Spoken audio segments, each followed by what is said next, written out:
Board of Supervisors. Oh, thank you. As per ARS 11-804. Wonder if I should start over again?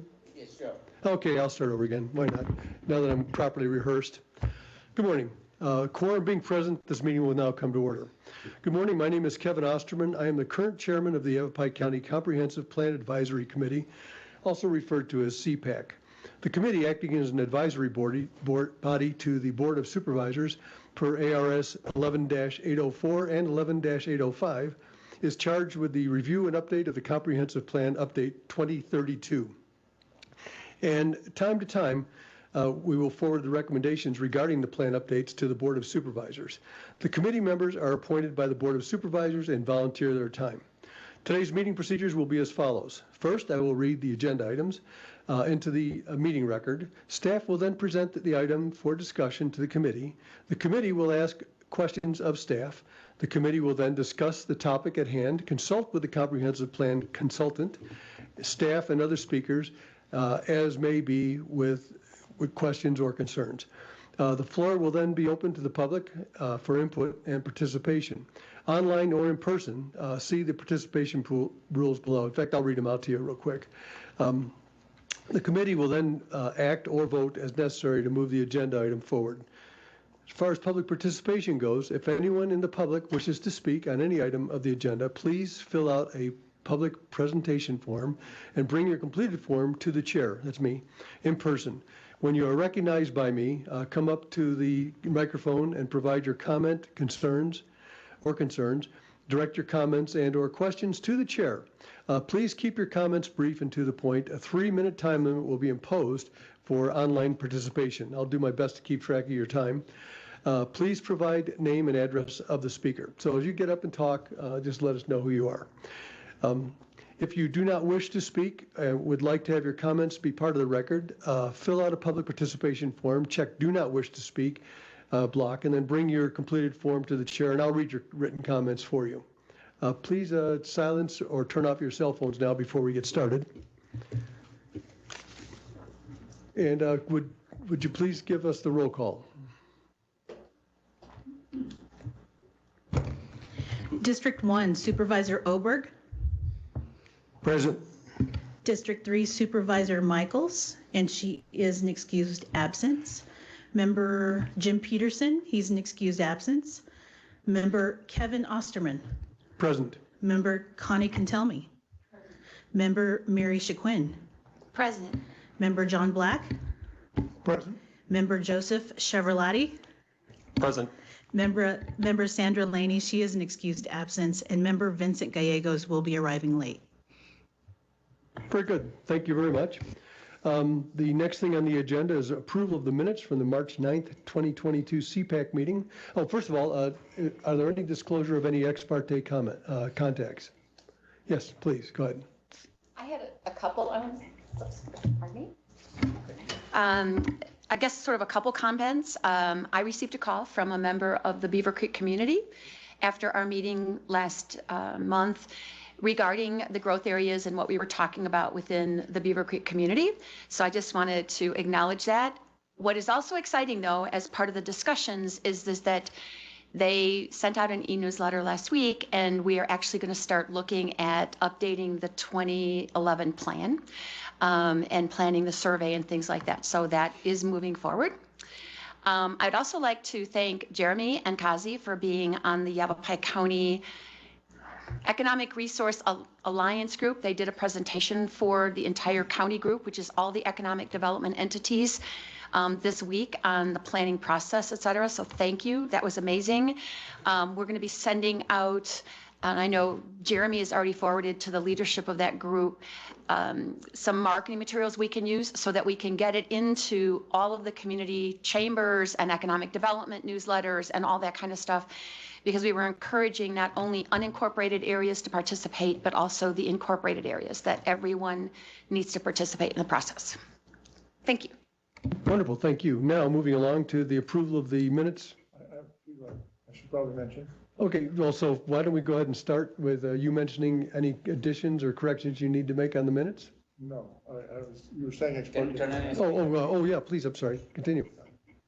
I just thought I ought to mention that in the process of doing the survey that I'm presenting to the committee today, I've talked to members from various communities across the county, including Village of Oak Creek, Cornville, Williamson Valley, and so forth. So it's been informal conversations, and basically I've been collecting information, vision statements and stuff for my work.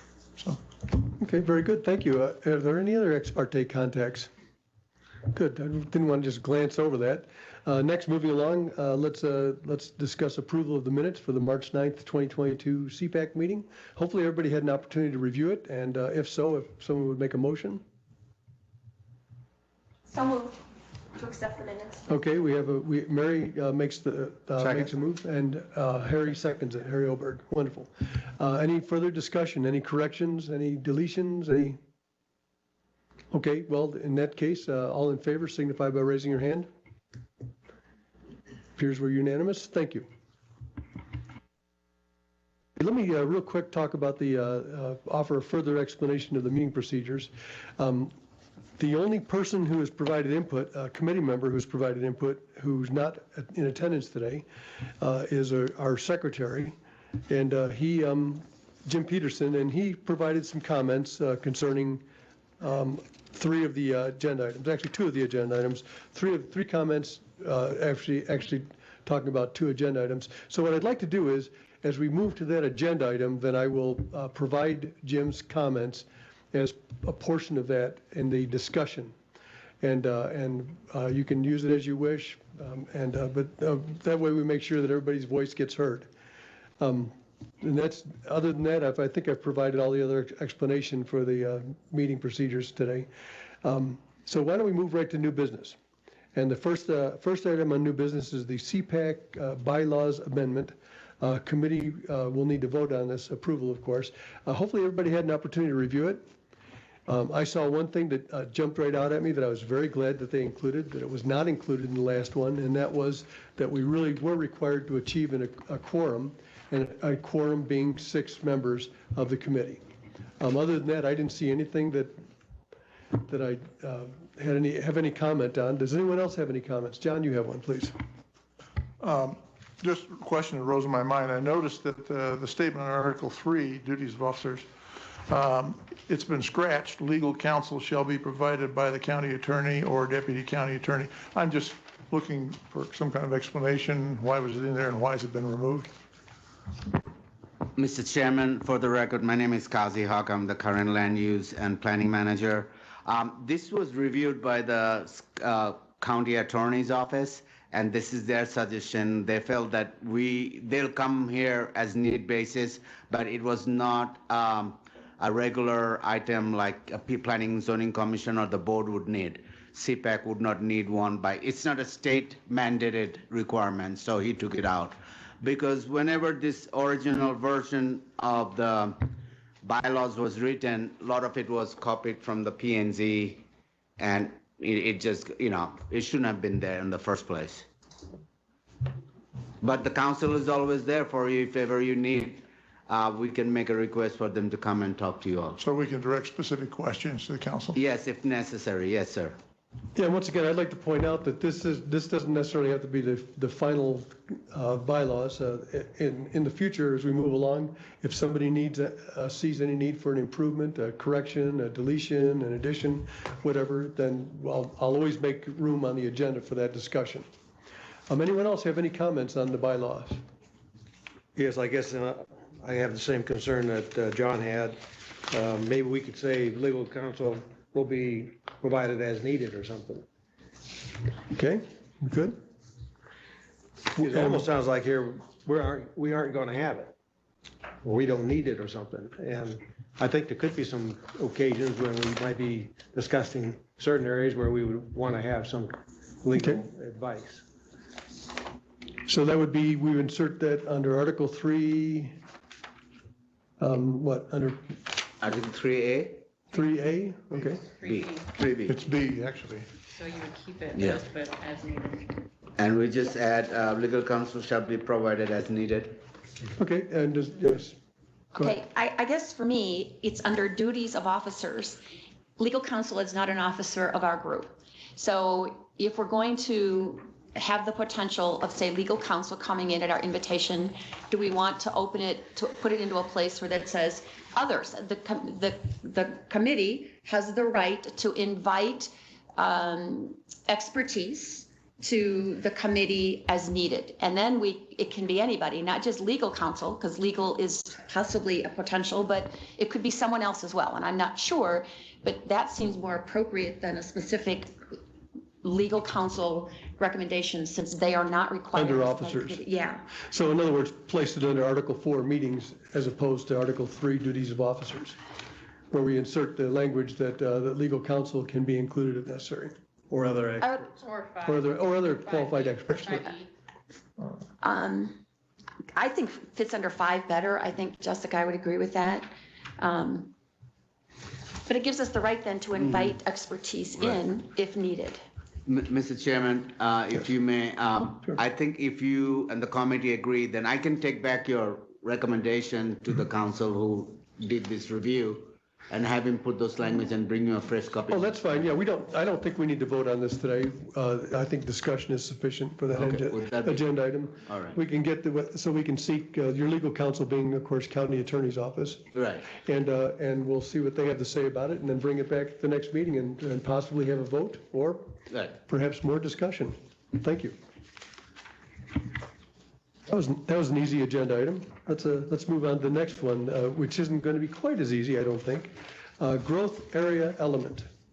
Growth areas element, review of draft 3.0 with the maps and the text. And I do have some comments from Jim Peterson that I would like to include. So as part of discussion, I suppose there's no better time for me to do that than right now, if I can find them. Okay, the first comments he had concerning this particular item. He said, I watched the video instructions for mapping on the growth area. I was cut off mid-presentation. However, I heard concerns from the member of Cpac about commenting on areas they were not familiar with. I would suggest each member concentrate only on areas that they are familiar with that would benefit staff most when sharing Cpac's thoughts with communities during presentations and or written materials. I believe that the mapping suggestion will be an ongoing process until final approval by the board. And the other comment that he had that also was associated with that was I contacted the division director of APS for Northern Arizona after a presentation made by the growth of their services area. I have asked her to share with Cpac the growth projections APS has for Yavapai County for the next 10-year period. When I receive that information, I will forward it to you for the benefit of the Cpac members, and hopefully Jim will be present, and not just forwarding it to us, he can carry it in hand. That would be great. But anyhow, those are his comments on this first agenda item, and I'm going to just go ahead and set that aside now. Let's just now open up discussion. I think we all have some comments to make on this area. So why don't we just start right down at the very beginning, and Connie, do you have any comments that you would like to make? Well, other than reiterating what I said in the tutorial on Monday, and I'm not sure if everybody was present during that, I had a concern about that too. And Jim's right. You know, if you have an area of expertise and you know an area, like I would know Prescott, that's fine. Then we can comment on that.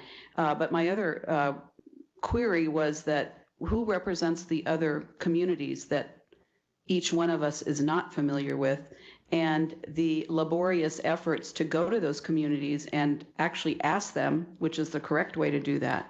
As I indicated before, the only way we have as a committee member to understand where the growth is going is by knowing the area, number one, or being provided with information that confirms the growth going in a particular area. Not that it's not going to shift later on down the road, you know, sometimes it does, but that's through rezoning. So I think we need to be provided zoning maps, current zoning maps, and again, which you did already provide, the permitting process, or the permitting that's already happened, because that is an indication of which way the growth is going. Because many of these big corporations, and I think I use Circle K as a example, they purchase way ahead. Circle K will send out their people to purchase land up to 10 years ahead of when they move into those areas, as indicated by the pattern of growth in which directions it's going in. So there are outlets out there that know this because they study it. Buxton is the Buxton report is another good source for that, because they research every part of every community to provide that information. So my concern was that, we're all limited in our knowledge of which way the growth is going, and should we be the ultimate one to say that? You guys have planners on your staff. They would know that better than us. And if we could turn this thing around and have them provide to us the locations that this growth is going, and maybe the question should be, does it look as though it needs to be extended in these areas? Because these are, definitely things that a professional planner is paid to know. So that was my concern. And you want to talk about zoning overlay? Oh, yeah, the zoning, yeah. Can we get a copy of a zoning overlay map for each one of those, for example, in ours in District 1? That's another thing, because that is driven also by the zoning. The movement, of course, is driven by the market, but the movement is also, if you're another company coming in, you're going to want to go out there and see what's already zoned for, let's say, a C3. Now, if we want to change some zoning, that's a separate issue. But the way the movement is going is predetermined, I think, by the zoning. So I would like to have an overlay of zoning maps if we're going to be the ones determining each one of these communities and the growth patterns. Chair, I just wanted to ask Jeremy and Kazi, because it's my understanding, I don't know how much the zoning map would help you at this point, because it's not consistent what's actually built, because there were previously inconsistencies with like use permits and commercial being on residentially zoned properties or vice versa. And I know that the goal is, after the general plan, is to go through, once we have the land uses, is to go through and kind of do an update on the codes and things like that. And so the zoning might be difficult because it might show you something that is actually not on the site. But again, like you mentioned, the permitting or just different, patterns like that. You can try with the zoning, but I don't know how far it will get you is the issue, I believe. And one other thing, Mr. Chairman, is that complicates the matter is because we have multiple other cities, jurisdictions, so they overlap, things like that. But we'll take a look at it and see what we can find. Okay, thank you for that input, and Connie, I really appreciate you. I listened to you at the when we had that training, and I'm somewhat in agreement with you. I have a few other additional thoughts, but I think that I feel like that takes things in a smarter direction. Supervisor Oberg. Yes, Chairman. I pretty much concur with Connie on what she stated so far.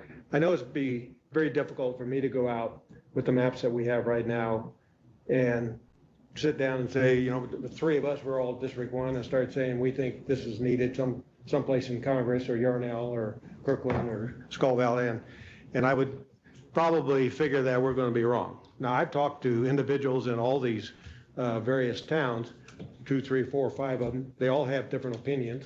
So for me to all of a sudden say, okay, I think this person, Dave Harrison, he's really, informed down in Congress, and he said, we need a grocery store. So I'll go ahead and decide on this area as a grocery store. I could probably do that. But again, I think what Connie is talking about is, if we know what the pattern has been, and I don't know how far back you can go, whether or not you can go back 3, 4, 5 years or whatever, and see what commercial development has been, where it has occurred. Same thing with residential. I doubt if we have any industrial. And then take that out and sit down with the communities in town halls and say, okay, this is your map. This is and I like the maps that show, the state land, the BLM land, parks and all that.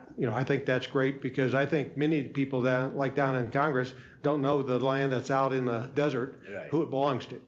And so that's a great help. And I think if we sit down with some stakeholders down in those communities, they can tell us exactly what they think they want in the way of growth over the next 10 years. And we could start probably penciling something in that would make some sense. But I think for me to do it here just with a couple of folks from District 1, I don't think we'd be hitting the mark. Thank you. I got a question. Is zoning and annexation the same thing?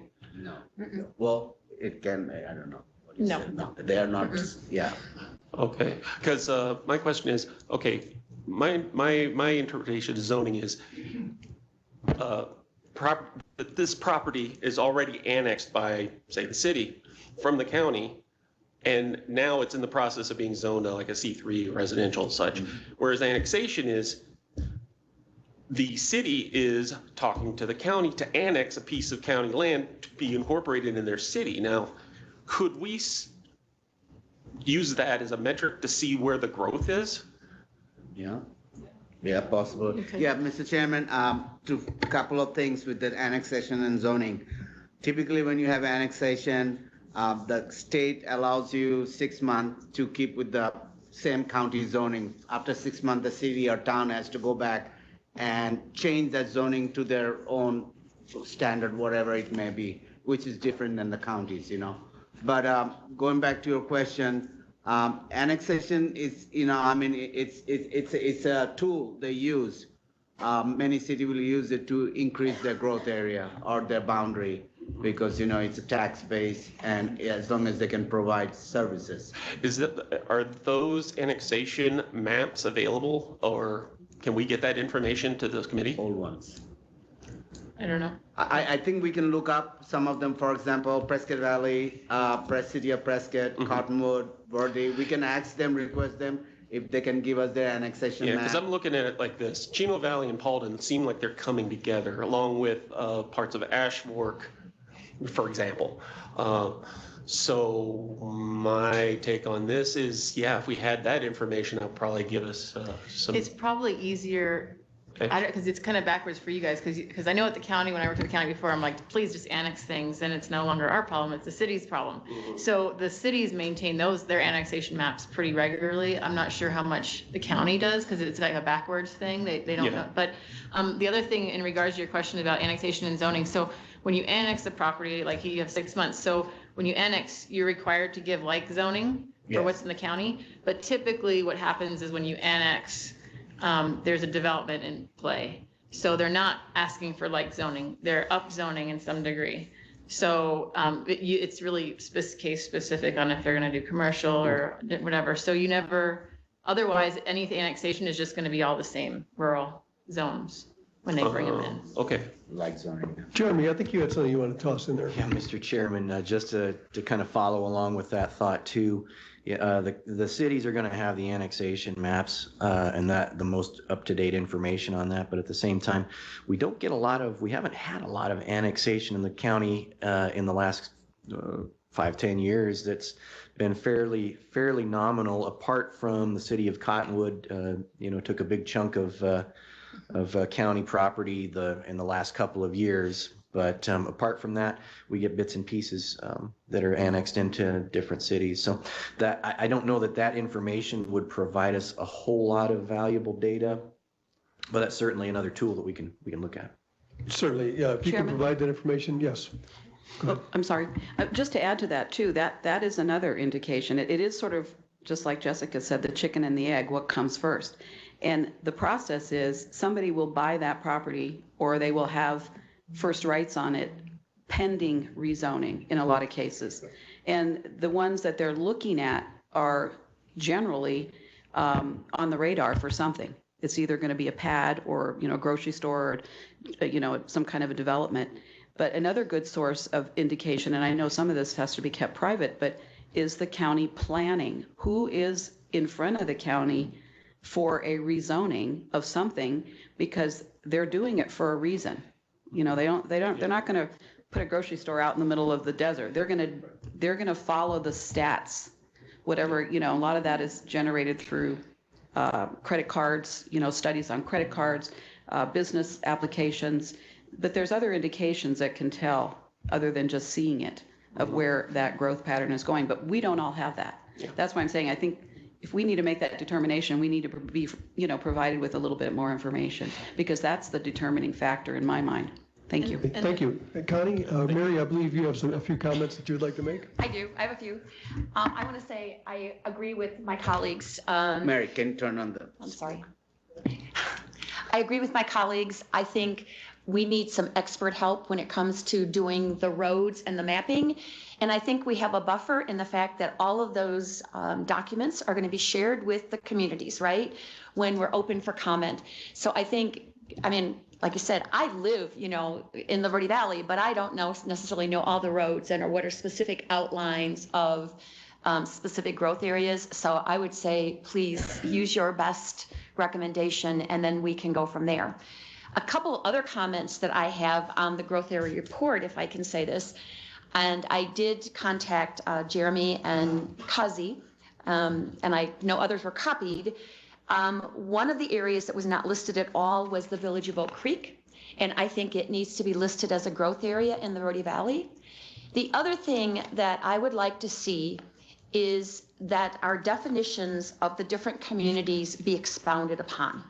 Instead of just a short paragraph, we were given some outstanding examples that had details of what the specific growth areas would look like, and I would like to see that. I mean, I'm going to say I live in Beaver Creek, and what's in there is not correct. We are not an agriculture area like, the Page Springs, Cornville community.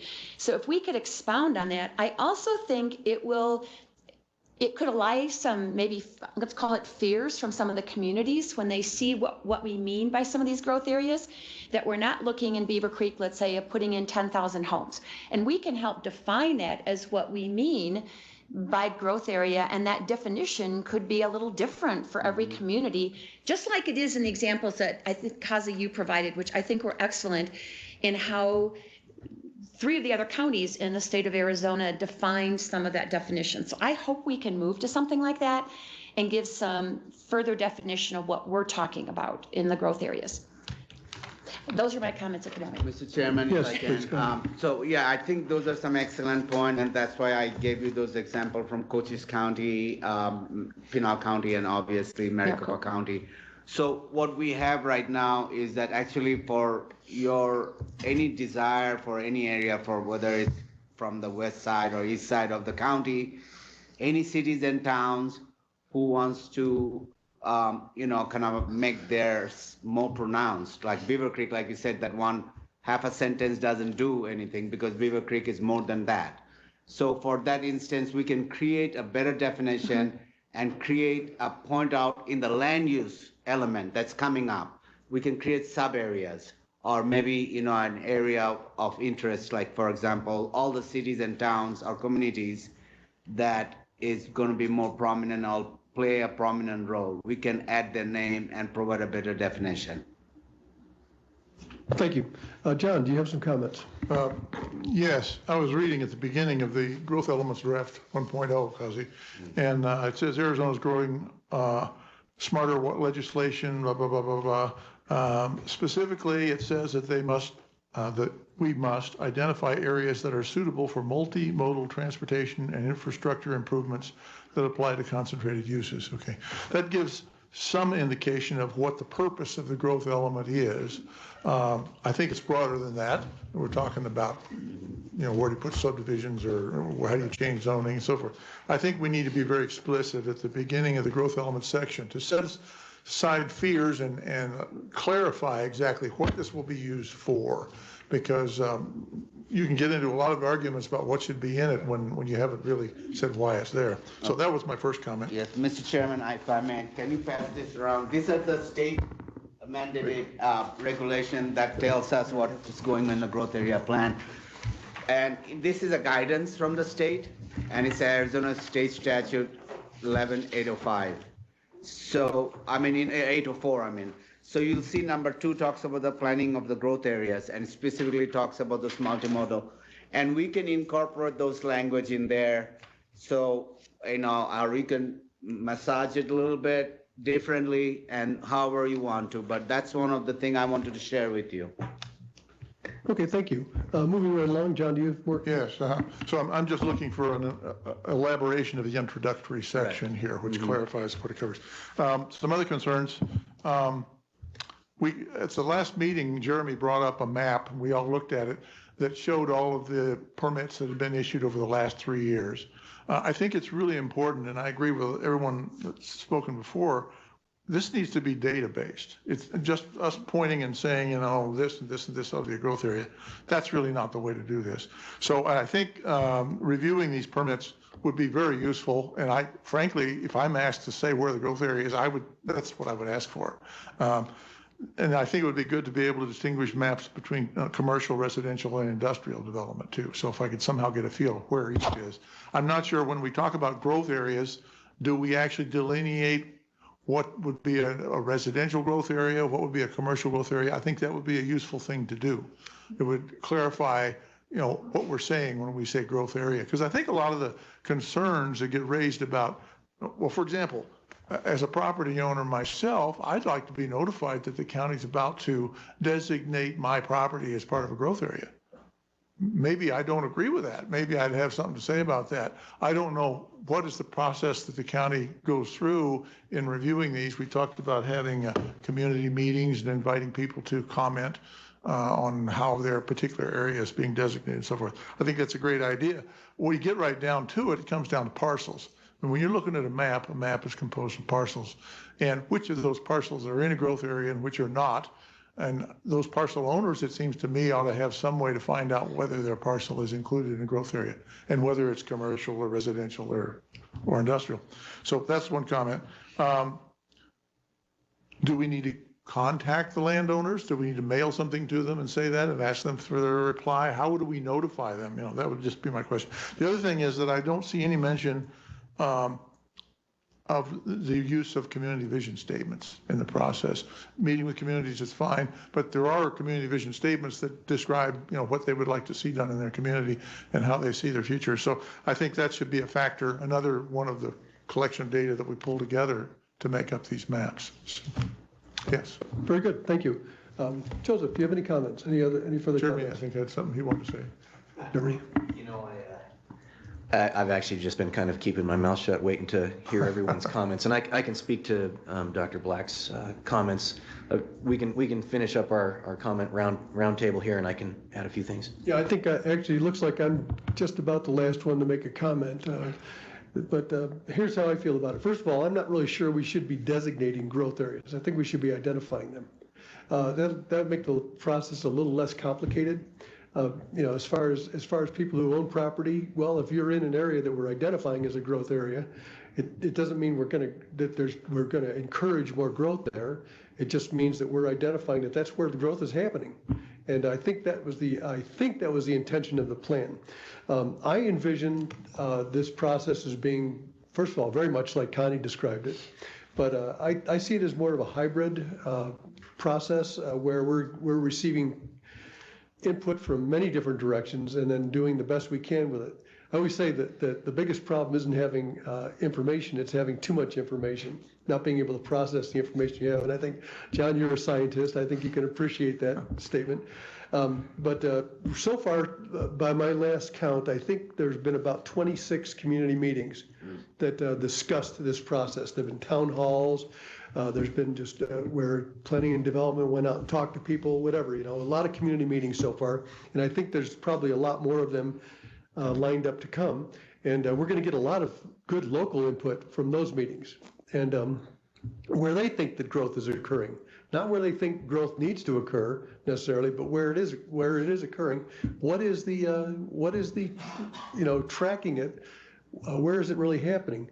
And other than that, I think that we're moving in the right direction especially by having this discussion. I agree with everybody who spoke so far. We need to have a different process than just us 10 committee members looking at maps and drawing circles and saying, this is where we think it's going to happen, this is where it's happening, you know, that type of thing.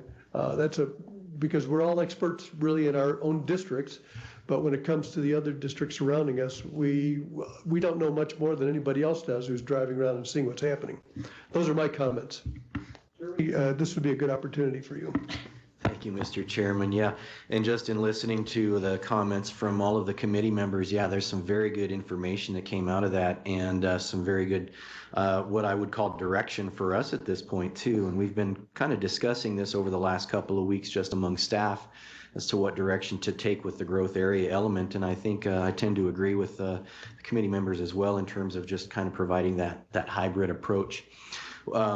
That being said, the exercise that we did in last month's meeting where we all got around and started drawing circles and looking at the permitting data for trending was extremely valuable for us. And I think that was a very good start to this process. And so moving forward here, staff can take that information, compile that data, and bring something back to the committee here next month as well.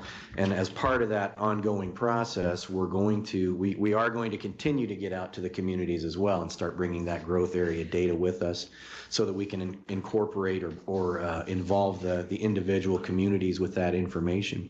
And then one of the things that Dr. Black mentioned I was going to touch on a little bit later when we did kind of the upcoming items of interest. I was just going to provide a summary of the board update. We updated the Board of Supervisors last week at the last Board of Supervisors meeting on the comprehensive plan and where we're at with that.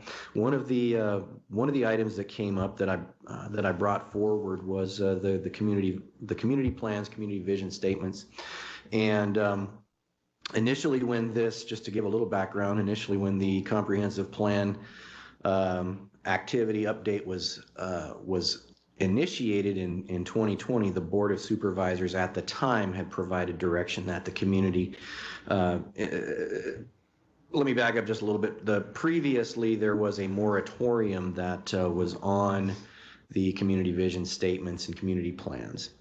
And the board in 2020 repealed that and allowed for those community vision statements to be included. The direction that the board gave staff at the time was that those community vision plans or vision statements could be incorporated into the comprehensive plan document as an appendix, and they would not be adopted as part of that comprehensive plan, but they would be included as an appendix for reference for developers, community members, as part of that document.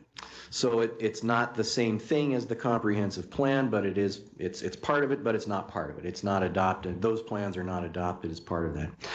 In updating the Board of Supervisors last week, that direction was reaffirmed by this Board of Supervisors as well. So those comprehensive plan, those community plans, those community vision statements will be incorporated as part of the comprehensive plan document. And again, just for clarity, they're not going to be adopted as part of that. They're not going to be held to the same policy level, but they are there for reference for developers. And I just wanted to make that clear because that is a conversation that's come up repeatedly over in the past in this committee, and I just wanted to make sure, and I brought that to the board for that reason, so that we could have that final determination and hopefully kind of put those concerns to rest. Thank you, Jeremy. John, I see a couple hands raised. John, you got your hand up just before Mary did, so go ahead. This is a follow-up to my earlier statement about the introduction. You made a very important comment. What is the meaning of our designating or outlining or identifying a growth area? I think in the introduction, we ought to make it clear what is the purpose of this growth area element. In other words, are we designating this area as to be the area where growth take place? Or are we just simply saying this is the history of growth in this area? You know, I could even see a map showing use permits that have been issued over the last 3 years as an indicator of here's the history. But I think it would waylay a lot of concerns if we would make it very clear what is the purpose of this growth area element. Thank you, John. Yeah, that's what I think. I think we want to demonstrate the trends that are occurring in the county as opposed to what we think ought to happen. Mary, you had a... And I want to build on what all of you are saying is that by using our statistics, the community is already telling us there are developers, whatever, that are coming in, permits are being pulled. So the reality is it is happening in these different areas. And the community, let's say, is allowing it or whatever. So we've got that definition. And I think explaining that, I think also then where I come back to defining some definition on those growth areas, you know, some areas are going to be, you know, greater growth than, I'm going to just talk my community, Beaver Creek. It's a growth area by definition of what we're seeing, right, and identified. But it doesn't mean that we're saying that there should be rampant building and some of those kinds of things. And what does that mean? I think the other thing that I have tried to communicate is that if an area is not identified growth areas, then county funding doesn't go there. I mean, there's also those identifications relate to access to funding. And I think we also need to articulate that somehow, you know, that there's more than just, you know, there are more than one reason for why some of this is defined and what it can mean to the community. Thank you. Real quick, I have one more comment myself on before I do one more round around the table. I think that a large part of why we're identifying those trends is probably the most important reason of all, and that is infrastructure. If we don't want the tail wagging the dog, we need to identify where the infrastructure is going to go, and we need to be, the county frankly must be forward-leaning. You know, you can't wait until something happens and then real quick start putting Band-Aids on. So that's a good, frankly, I think a good selling point for the public is this is why we are identifying these trends. They're really very important. Any other comments before? Yes. Mr. Chairman, if we don't have it already, I think GIS put together the permit data for the committee members. If you haven't received it yet, I'll make sure that you have it today. Yeah. So. Fantastic. What form would we have received that? I didn't see it in an email. There's a GIS link that they have to their site map, and that's going to have all of that permit history data. So if you haven't, like I said, if you don't have it yet, I'll make sure you have it today. We can forward that to you this afternoon, and then we can also create a map and send it to you. Either one, whichever is convenient. I did look for it. Okay.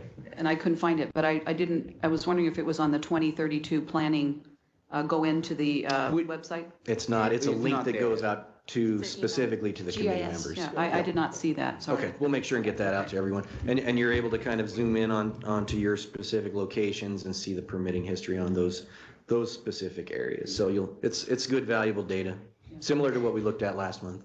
Mary, you're next, I believe. Okay, and this may not be a part of growth areas, so correct me if this is where we shouldn't be talking, but I agree with what everyone is saying regarding to infrastructure.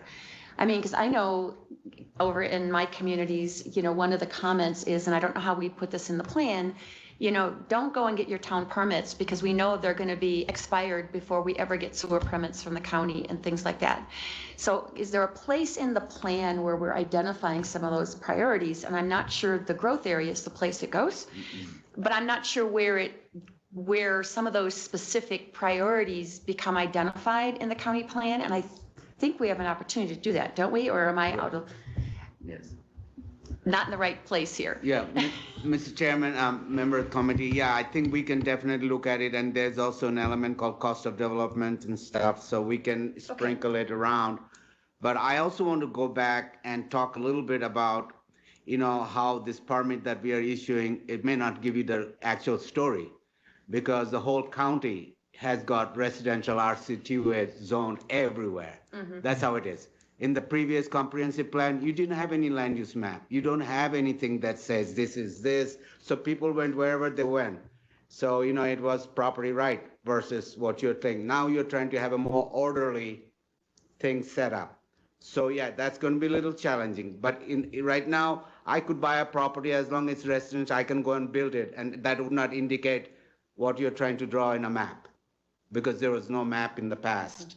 This is the first time we are really creating a map that will show where things actually belong. So there is a compatibility issue on the land, protecting the environment, your roads, you take everything in consideration. That's what we are trying to create here with this comprehensive plan. Thank you. Supervisor Overberg, you had a comment. Yes, I have one comment.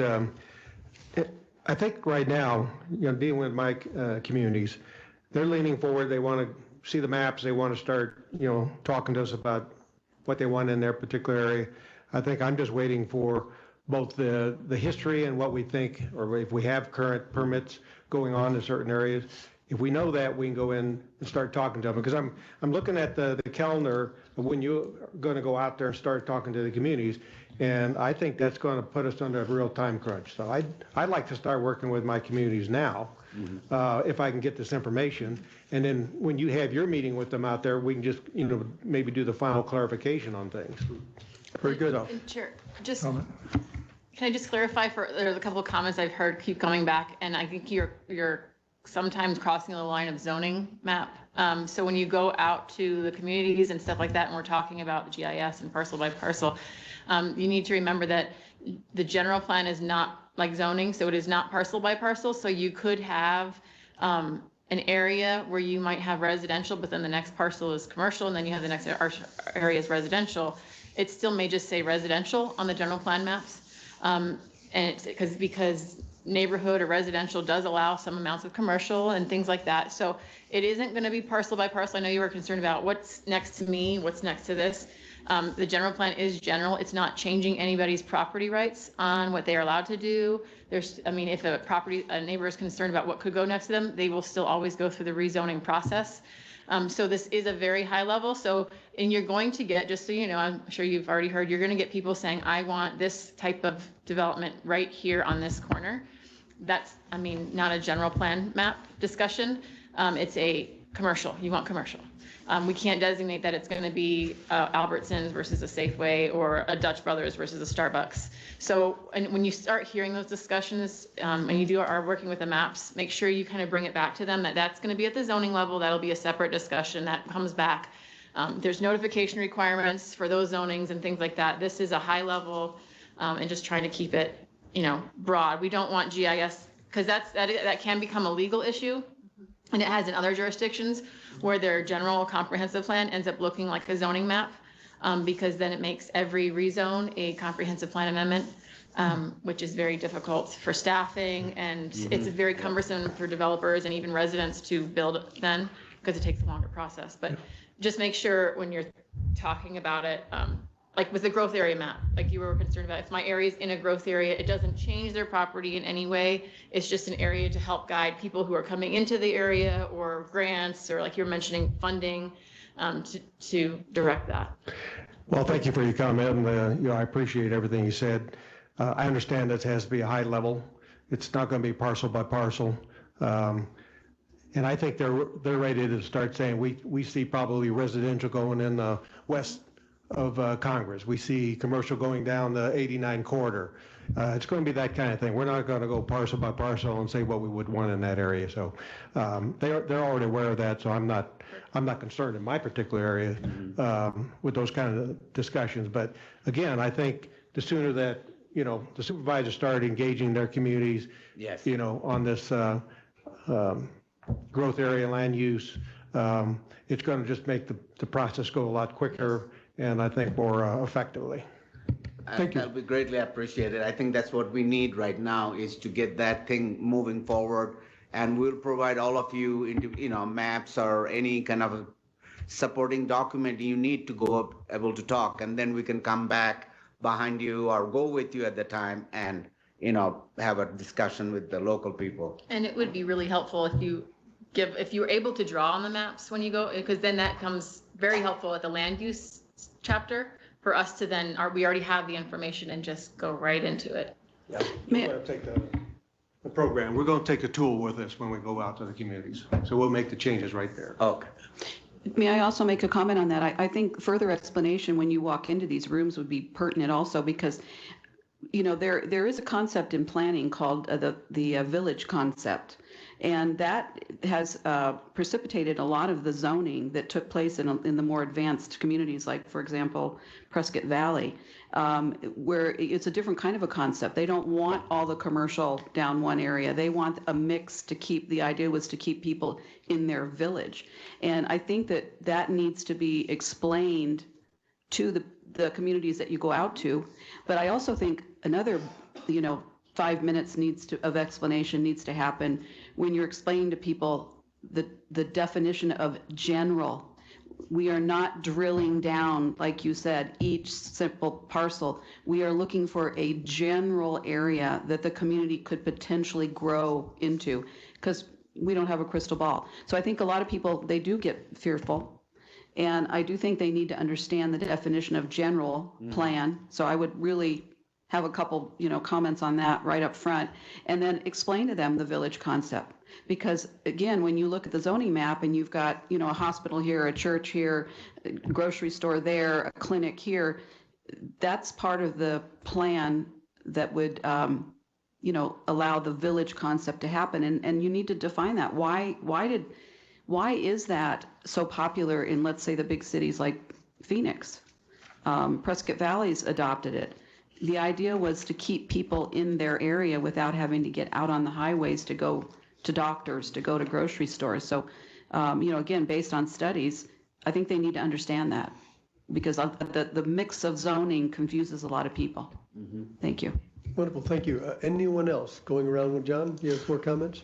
Yeah, this is kind of a procedural thing. I think we're in a situation here where everybody's waiting on everyone else to do something.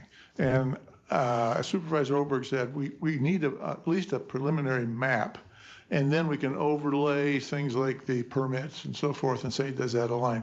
So in order for us to review it, in order for communities to review it, we need some kind of a proposed growth area map. And I would suggest that you take it upon yourself to just put something out there so we can start with that. I think, yeah, right. We just had to go through this formality where, the Cpac committee was involved. We got a lot of good input from you, and we are ready right now from staff level to come up with the map with the help of Jazz. And then we'll bring it back to you again, and then we take it, hit the ground running, go out to public and If get. you give me a map and I can overlay the permits, I can say, yeah, it aligns well. I can do my review job, but, All right. yeah. No problem. Okay, very good. I apologize to staff, by the way. It seems like every time I start leading a discussion, it results in more work on your plate. I'm sorry, but that's kind of the way it goes, I guess. Chair, Anyone else in the committee? Yes, I just Jessica. want to ask a question. So this is what I was thinking for the growth area definitions items, because we haven't really touched too much on those. So like you said, expanding them, if I can just get some more of those, because I didn't see them listed all online, but like those area plans that you guys have for each of the communities, if there's anything in place, any of those, and I can kind of expand and try to bring some of that into each of these sections without, rewriting, putting the, just trying to get some of the character that you guys are just defining and talking about again and again. Is that what you guys are thinking, or? I think the best way to get a discussion going and to get information is to put something out there. Say, we're proposing this, and you'll get responses then. A draft of the growth area. Yeah. But I also think, I agree with you. I know we're working on the one where I live, but the Village of Oak Creek has done their vision, their plan. Cornville has. So, I think those plans exist. I thought they had been sent in and they were on the website. I think, Jeremy, we have them. So those are available to you, at least I know from the Verde Valley component. Beaver Creek's is still 2011, but it might give you some languaging even from that one. Okay, so I'll work on those sections again, but if there's, if any of these areas are in your sections and you have some strong, like, okay, we really want something, like, if you can email staff and let them know for this growth area. Now, I'm not talking about the boundaries, I'm just talking about the definition. If there's anything important that you want added or feel strongly about, if you can let them know, like, in this section, we feel this should be highlighted so that I can, I don't just double make it, just covering my base to make sure it's included correctly, so. Okay. Thank you. One more time around the table. Connie, And I look just like- add, oh, one sorry. Mary? No, Connie, okay, Mary, go ahead. I just have one comment as we're doing this. We need to change Rimrock to Beaver Creek. That's been how it's been changed to incorporate all three of the communities in that area now. Okay. Thank you. Okay, one more swing around the table. We also have a couple of members of the public in attendance with us, so I'd like to, if there are any public comments, I think this would be a good time for those. One of the things we ask is that you complete a comment form, at least with your name and your address. Do I have any public comments on this item? Well, seeing none, I think it's time for us to move on to, I believe we're going to have a presentation on the water and transportation element. Mr. Chairman, actually, We are still working on it. I have some framework of both the water element and the transportation element. But because and I didn't want to bring up new element here when we are not done with the growth area. So I think we're going to wait for those two items because the transportation element and the water element will need a little bit more work. I just had the framework copy given to me by the Transportation Department, Public Works. And I also have the flood control district give me a copy of their water element. But they're still a working document and it's not ready. So I would use that time to discuss a little bit more about the growth area and the plan. And maybe we can look at the schedule because that's going to be very important. The schedule that we have, it seems it's going to be very tight. And as Supervisor Oberg mentioned, we need to get few things done. And I want to talk a little bit about the scheduling because we have planning and zoning meeting coming up. We want to work with them. We want to set up a joint meeting with Planning and Zoning Commission and the Cpac. So maybe you can use, Chairman, if you like, you can use that time for that instead of talking about water and transportation. Well, I think we've pretty much beat the growth area element to death this morning. Yes. Mr. Chairman, I could suggest we could just do a brief overview of the water and transportation elements as just to the extent that everyone on the committee knows what's going to be expected of them and answer any questions that they have over the next couple of months as we start to move into the transportation of water elements. Is that something you wanted to kind of speak to, Kazi? Just kind of a brief overview? If I could real quick jump in and perhaps provide a little bit of guidance. It'd be nice if you could discuss real quickly, give an overview of those two elements. I would hope that we can have something available to the committee members before the next committee meeting so we can tackle these two important elements. I want to keep us on schedule. In fact, that's one of the agenda items, talking about our schedule. So go ahead, Kaz, why don't you give us the Yes, overview? Mr. Chairman, I'll be glad to send you the information I already have in my hand so you can look at it and then build up on it when the document is finished. So basically the water element will be under three regulatory framework: Clean Water Act, Groundwater Management Act, Arizona Aquifer Protection Program, and then of course Arizona Surface Water Protection Program. And this framework also be talking about meeting future water needs. So, how are we addressing future water needs? So that comprehensive plan, water resource element is going to address those. Expanding on population and development, protecting groundwater aquifers, and protecting watersheds. Those are going to be touched upon. So right now, the Flood Control District, who is in charge of writing this document, is also working with other agencies like Nature Conservancies, ADWR and all that, trying to figure out all the rules and regulation that's already in place and what's coming up. And as you know, water is going to be a very serious topic to discuss from here as well as, at a higher level as well. We are also have a need for collecting some data that we need to put into this plan because there are a lot of data that is out there and we need to find out from ADWR what there is. We also have got to address water quantity and water quality. And for that, there might be under the Clean Water Act, there's a program called Section 208 that talks about the wastewater and how that, impacts everything, because everything is on septic in Yavapai County, 90% of it. So we have to address that, and that'll probably fall in the water quality. And then obviously we'll have to talk about water conservations, alternative sources, what are the other options we have, and then talk about watershed management, and the final chapter will include education, outreach, and policy objectives.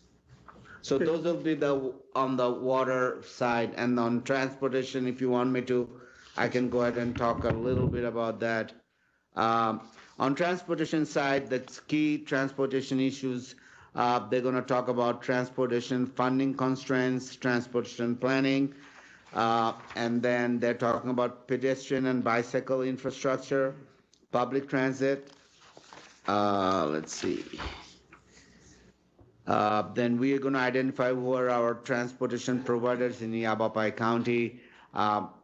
County doesn't have anything, but county does support some of these transit authorities, like there's some I believe in Cottonwood, and also Verde Valley and Sedona Transit. There's two of them.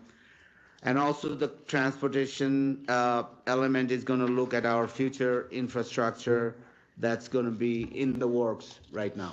So those are some of the items we're going to talk about, and it'll come with some policy and goals and objectives in it too. Wonderful, thank you, Cos.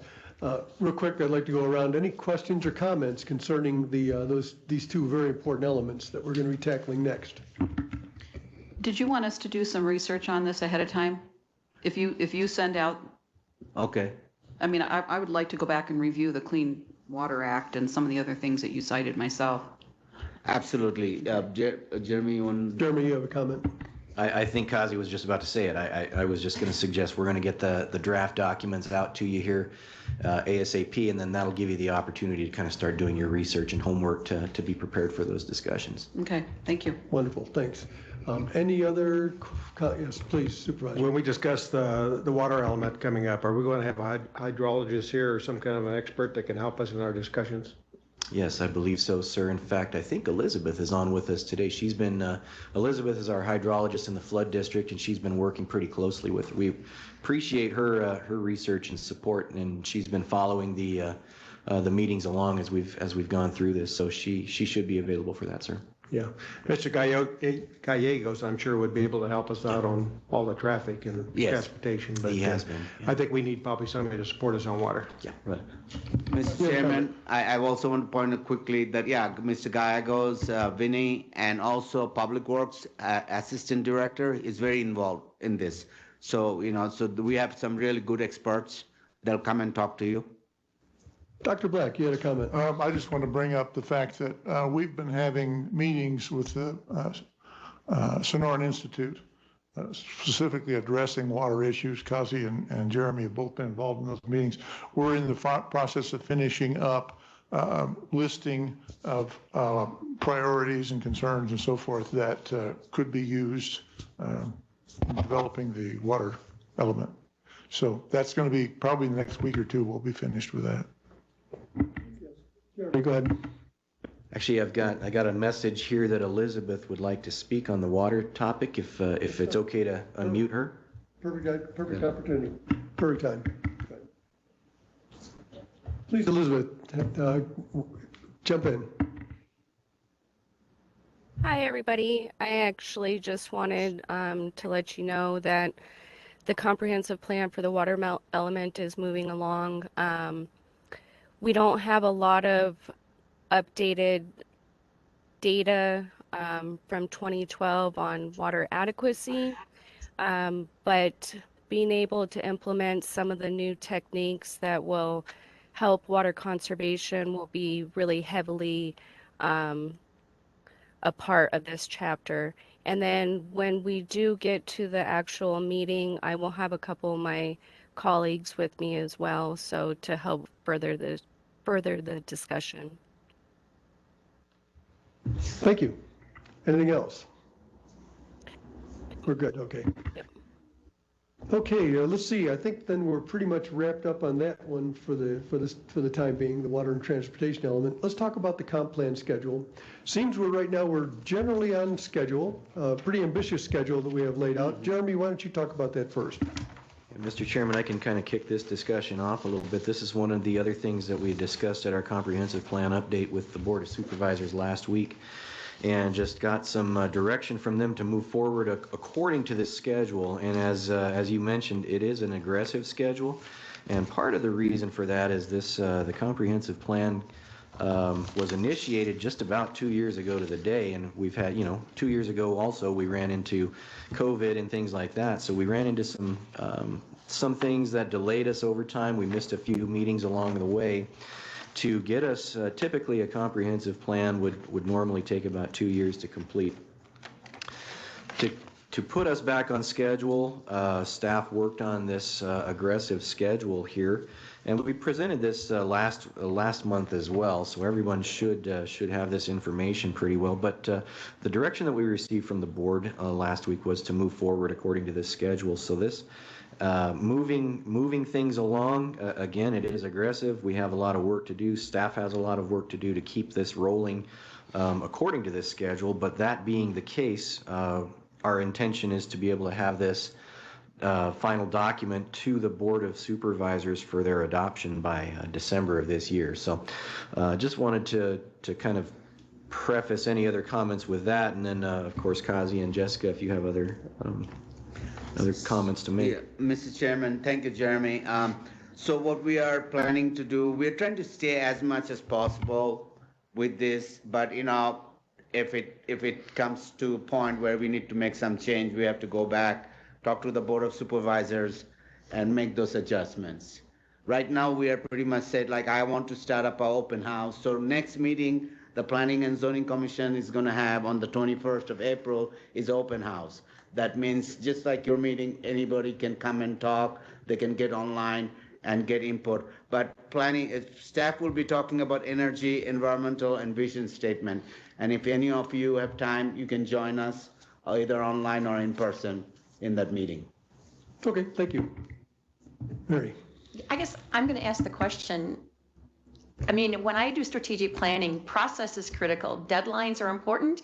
But if we need another 2 months to complete the comprehensive plan in the quality that we want, do we have the flexibility to request that of the Board of Supervisors? Because to me, deadlines and scheduling are really important, but the process, what we're going through, is really important too. I don't know if we've got that or if we should. Yeah, Mr. Chairman, I can speak to that also if that's, if we end up running over. And this schedule would bring us to about a 2.5-year mark. So we don't want to delay the process further, for that. But if there are legitimate reasons or legitimate processes that need to be completed during that time, that would be something that I would just approach the board and request their approval and direction from. And I just want to reiterate the process on time on these things. It's a volunteer process, so you're trying not to exhaust your resources, and you can exhaust the public pretty quickly. Like, I know we've been concerned about the surveys and stuff like that. The second we put maps out there, you're going to see so many participants. It's going to just go crazy. And I've seen it happen in other jurisdictions because that is required by state law every so many years to be adopted and stuff like that. So it is important, depending on what those issues are. I've seen what other communities have done is they've adopted the overall plan, and then that same next calendar year, you do an amendment to a chapter or something to just to dive further into it while not preventing the rest of the plan from being implemented, because when you prevent the plan, you're also preventing the next steps in the ordinance updates, the zoning map updates, and the policies from happening, and which is what they're trying to avoid. Perfect. I mean, I think that's the whole point is that living within that framework is great, but if we can go back and amend, if there's something that, that comes up that needs to be adjusted, we have the freedom to do that. Yeah, Mr. Chairman, that's an excellent point because, as you know, the water element particularly, it's not a done deal. We can write everything today and then maybe the state legislature will come up with something 6 months down the road. So we need to have flexibility to be able to go back and amend those things. So I think that's something we have to keep an eye on. Where do we want to go? Because right now with the Sonoran Institute training that we all went through, and we learned a lot, but there's a lot of work to do. And a lot of those works are done at grassroots level, and it has not really morphed into anything tangible that you can say, hey, it's a done deal. So we are working on that, so that's a separate issue. We also have to talk about quality of water, wastewater. Where is all the septic? Where are we going? 20 years from now, is everything going to be a cesspool here or not? So we need to talk about those things and figure out what is the best way. Are we going to require the developers to put in, wastewater system like other counties, or we're just going to let this go? So those are some of the things we have to address. So it might take time, but like Jessica mentioned, we can pull that out and let the rest of the element go through and get approved, and we'll discuss that. Thank you. Okay, well, I'm a pretty mission-oriented guy, and I'd love to have our plan wrapped up and ready for the supervisors to vote on in December. We'll see how that goes. Keep my fingers crossed. John, you had something you wanted to say? Yes, I think we need to keep in mind that this is a 10-year plan. And we can't even foresee what's going to happen in 10 years. We need to maintain the idea that this is a living document. And we may have a deadline when we say, okay, we've published, our draft, but that doesn't mean that we won't have ongoing work. And I see the necessity to do that. We talked about annual reviews and are we achieving our goals and how we might want to. So I don't, the deadline is one thing, but I don't think it says we have to have everything done by then. It can be changed. I agree. I think that the Board of Supervisors has the flexibility to make any modifications they want, anytime they want, right on down the road, depending on what happens. So I think that's perfectly in line with One reality. question that raises is the members of this committee willing to work beyond the deadline if there's additional work to be done? This dedicated group, come on. Well, isn't that where maybe, and I'm just remembering this, we're putting sort of an additional chapter on the end of it saying, these are the review processes or how this is all going to be implemented, which I also think is really important when we go out to the community to say, this isn't a done deal. This is an evolving document, and that could be defined within there. And I'm not sure we've done it totally like that before, but I think that's a great idea. Kazi's implementation chapter could address Yeah, that issue. exactly. Beautiful, thanks. Wonderful. Any other comments on the comp plan schedule? Connie, you have one more comment. A comment on, again, going out to the public. Could you do a draft and introduction that would have some of those elements we just talked about, the definition of general and things like that, so that we know every time you go to one of these communities, you're going to start off with those informational bullet points that I think are pertinent. I think it's going to diffuse a lot of tempers and people that don't understand this if they're told up front those key elements, that it's, a living document. What does general mean? The village concept, things like that, that they have to know. Mr. Chairman, Yeah. we have a FAQs that might be, frequently asked question type of thing that we take with us. Like, I don't know, right there, there's one board right behind you. But we can expand on that and put those questions and give people a flavor of what's in this document and what's to come. Well, I wouldn't rely on them reading it, is what I'm saying. I think when you walk in the room, you need to Explain. do it. Okay, all right. Yeah, because they just won't do it. I mean, Yeah. the young set that's used to all that, but people my age, not all of them want to do that. Yeah. And I think that is a great idea. Put an outline or a script together that anyone who's doing the public meeting has the same outline of the topics that need to get addressed. And that way we have consistency across the county and everybody's hearing the same thing. Right. Excellent. I want to just, before we drop this subject, I want to also point out to you, while we have discussed everything so far, it's really a breeze. What we have left is land use. That's going to be a monster. So just heads up. Yeah. Oh, thanks. Just what we needed to hear. Okay, anything else on the comp plan schedule? Anything at all? Going once, going twice? Well, good. We're going to move on to Dr. John Black now. He's going to talk about his community vision survey that he's been developing. Can we take a break, a quick break? Okay. That's a wonderful idea. Yeah, Before you get into that. Yeah. Jeremy said, hold it. Kidding.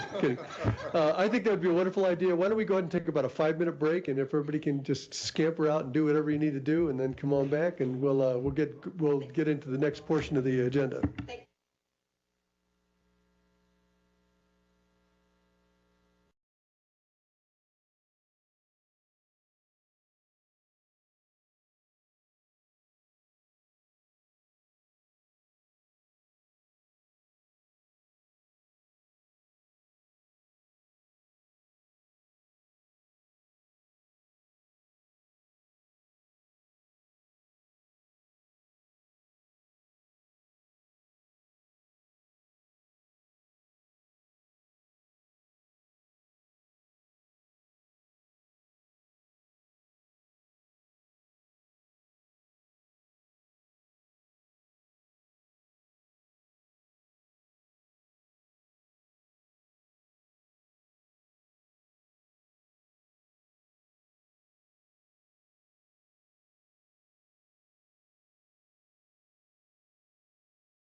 Oh, sorry.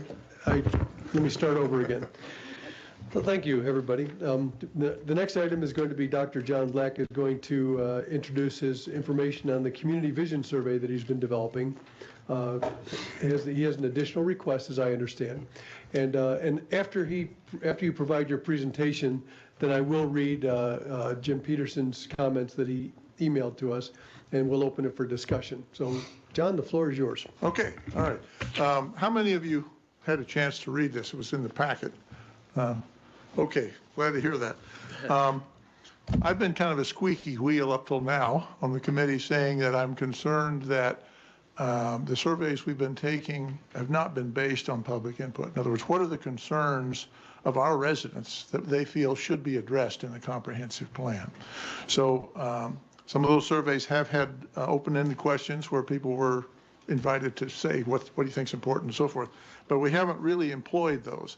And so what I did is I have gone through the surveys that we have run. I've looked at those open-ended questions and listed the concerns that people listed there. I've gone out and collected vision statements from the various communities around the county, and I've looked at what they've said in their statements, and I've also asked them for copies of the surveys that they used. So this really was a research effort to try and get direct input from the public on what are those issues and concerns that they have and how do they think those should be addressed. Okay, so I kind of wrote a 4-page introduction, basically described that. I listed the various vision statements that I've used and the sources that I've used. And then I have created this, what I call a citizen-inspired survey. And to me, that title is important. We've run a lot of surveys here. We ran the original vision statement survey, which was initiated by David Williams. And in December of last year, he actually held a video session to the public and explained to them what he wanted to see in the vision statements, what kind of information he needed to have for inclusion in the comprehensive plan, inputs and so forth. And I have in here, I listed, part of my introduction was a transcript of the specific concerns. He listed and says, I need to know about this and this and this and this. And then when I collected all of these sources of information, I had to sort through them all and use them to create a survey. I've done this in what I would say is a professional way to run a survey. You give a statement and you give people an opportunity to either express strong support for that or strong opposition or be neutral. And the importance of having that range is that it not only allows you, you're not giving them a forced choice where they have to say yes or no, I agree with this or I don't. They might be neutral about it. They might need more information. They might feel they can't really comment on it. But in addition to that, by giving them a choice of supporting it or strongly supporting it or opposing it or strongly opposing it, it allows you to prioritize these things. When you got a list of these things that people have responded to, maybe I support this, but I really support that. The other purpose of this survey would be to determine, since I've gotten these concerns expressed from local sources, maybe one community is concerned about a traffic issue or something, are their concerns shared across the county? And this is what we really need to know for the comprehensive plan. It's a general plan. We need to know two things. One is what concerns are shared across the entire county. The other is what concerns are specific to certain communities, because that's important too. And that will be expressed in vision statements, for example, but this will give us another source. Not every community has an organization or leaders that are willing and able to pull together a vision statement. But by taking those same concerns and putting them into a countywide survey, we are able to get inputs from all over the county, not just those communities that have an organization to put together a vision statement. So this is quite extensive. I call it a very comprehensive survey. I have grouped each of these, I call them items. I don't call them questions because they're statements. And as I said, I'll read in the beginning here, I put a front on this proposed survey which would describe to the people taking the survey why we're doing the survey and how they're going to be expected to respond and so forth. Why are we doing a survey? Yavapai County is required by the state of Arizona to create long-range comprehensive plan to manage growth and change within Yavapai County over the next 10 years. To do this, the county needs to hear from you. That's basically what David Williams told everyone when he did his presentation. Instructions for filling out the survey. This question consists of a list of statements, not questions. For each of these statements, you'll be asked whether you strongly agree or strongly disagree and so forth. While we hope that you will respond to all these statements, you don't have to. If you don't want to respond to a particular statement, just scroll past it to the next statement. This is important because some people are very concerned maybe about transportation or environment or energy, but they don't care about other things. So by giving them permission to just scan through and fill out the ones they want, that allows them to allocate their time where they think it's important. So I've then listed the various groupings that I've put these items under, which would allow them to scan down through the document quickly and find those areas that they're most important in. It's a very long list of questions. I don't know whether you've read through them. Pardon? How many questions altogether? Well, gosh. 180. 180? Okay. So it's a question of whether you would want to conduct this as a single survey or as individual surveys based on the categories we're in here. That could be done either way. I think it's really vital that we go through this process. Number one, we need inputs from the residents around the county. I'm sure we're going to find, we're going to probably put new goals into the comprehensive plan based on statements across the county where they say, I strongly support, or I want to see such and such done. And this not only asks them how they feel about issues, but it asks them, is this a good response? Is this a good way to address this issue? And they can say yes or no. So it would give us some guidance in terms of setting up goals and objectives within the comprehensive plan. So I personally think this would be very valuable, not only from the standpoint of collecting information, but also making people across the county aware that we want their input, that we're interested in their input, and that we're going to be taking it into account. So I'm just laying this in front of the committee for your responses. What do you think about doing this? We are well into the process, a year and a half since David Williams asked for input, 2 years since they made up the original plan. We still haven't gotten this kind of input. So I think it's really important that we give this a priority. If we're going to put it up as a survey, that we need to get it up quickly and make people aware that it's available. I call it a citizen-inspired survey because I want to make a distinction. I want people to know that this is based on the concerns that have been expressed within the county, by individuals and communities within the county.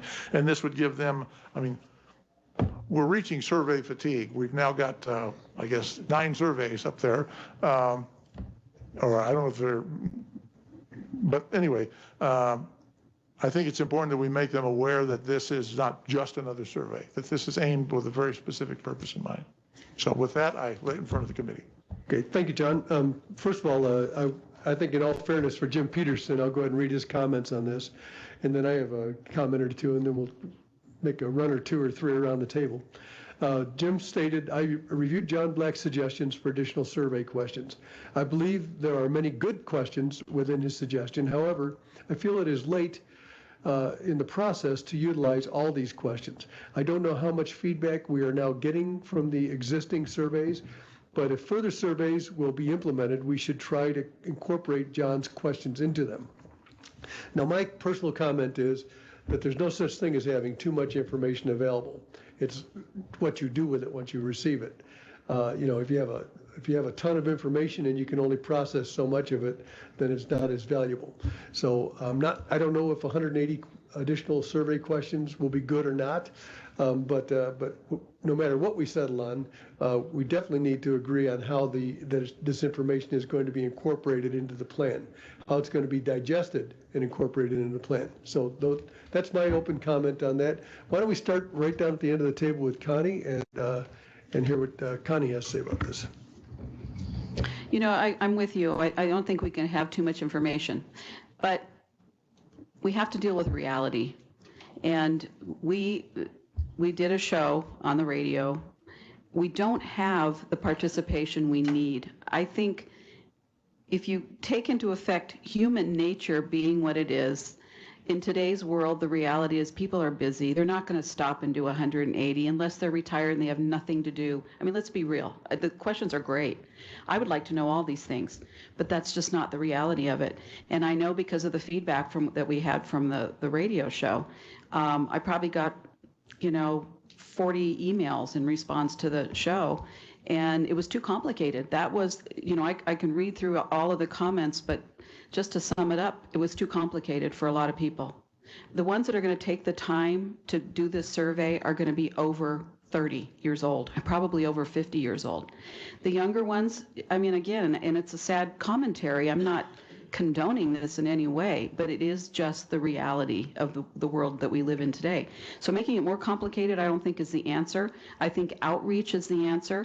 If I had my preference dealing with the reality of the world today, dealing with human nature, I would turn this around and put it out there to people to let them tell us what's on their mind. Everybody wants, has a complaint. So if we take the complaint like in a rant or a rave, and we take that and put it in a chart, I can tell you right now what it's going to be. We've got traffic problems. That's probably going to be number one. That was a lot of the comments. We've got water issues. Everybody, the fear mongering that's going on about the water is concerning a lot of people too. So where do we go with this information? It's just, we've got to keep it simple, stupid. I hate to say that, but it is just what it is. And, I'm out there a lot with the public because I'm in the public and I hear a lot of this stuff. So again, questions are wonderful. I would take the time to do this because I have an interest in our county, but that is not the norm, and I think we have to deal with that. So we've got to simplify it, we've got to do a marketing plan, and it's got to be the opposite. They need to come to us with what they think are the problem, and then we can go about putting it on an Excel spreadsheet in, again, the bullet points. We've got a traffic problem, period, end of story. That's what I got. I got one-liners from people. So that's just the reality of it. That's my 2 cents worth. Thank you. Well, thank you for the reality check. Supervisor Oberg, do you have any comments? Yes, I got a number of them. First of all, I think it's a good idea to have a comprehensive survey. I feel that all the other surveys we've done, were important, but I think this kind of brings a lot of those together. I do think that it's probably a little long. I'm not saying that there was any redundancy, but I think there may be some way to shorten it up, because this is something I wouldn't mind using in one of my town halls. And just, when you got 30 or 40 people sitting there, say, I'd like you to take the survey. Let's take the first 10, 15, 20 minutes to take the survey so I can kind of get an understanding of what you feel about some of the issues that are facing the county. And I think if it's 180, it's going to be a lot tougher for people to want to finish it. If it was like, maybe 100, 120, maybe that would be a little bit more useful to us. I don't know. I do think it would help focus, a lot of folks. And I understand what Connie said, go out and get, the concerns of the community. But sometimes it's like she said, it's going to be just one sentence or two sentences. I think a comprehensive survey like this focuses them, and they would be able to give us a lot more information, because they would pick their thoughts on certain areas that, would force them to go ahead and give us an answer. I guess the one thing I saw in a lot of the questions was the county should incentivize. And I'm a little concerned about that, because maybe the better word would be encourage, because when you say incentivize, somebody feels they're going to get something. It's either money, or they're going to get some kind of relief from an ordinance, set aside. They're looking for something. So I can tell you, if it's going to be monetary, they're going to be out of luck, because if we start dropping our fees, maybe that would be one area that we could say, we'll drop a certain fee. If you take on a certain aspect of this survey. And right now, all of our fees cover our costs.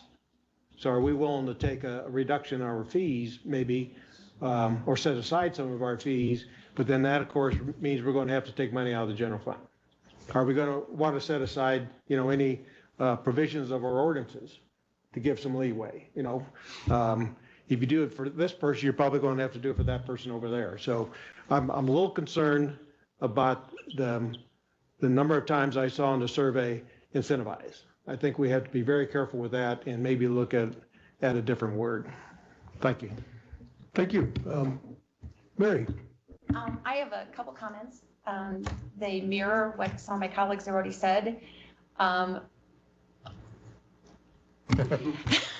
Okay, so let me start again. A couple comments, they mirror what my colleagues have said.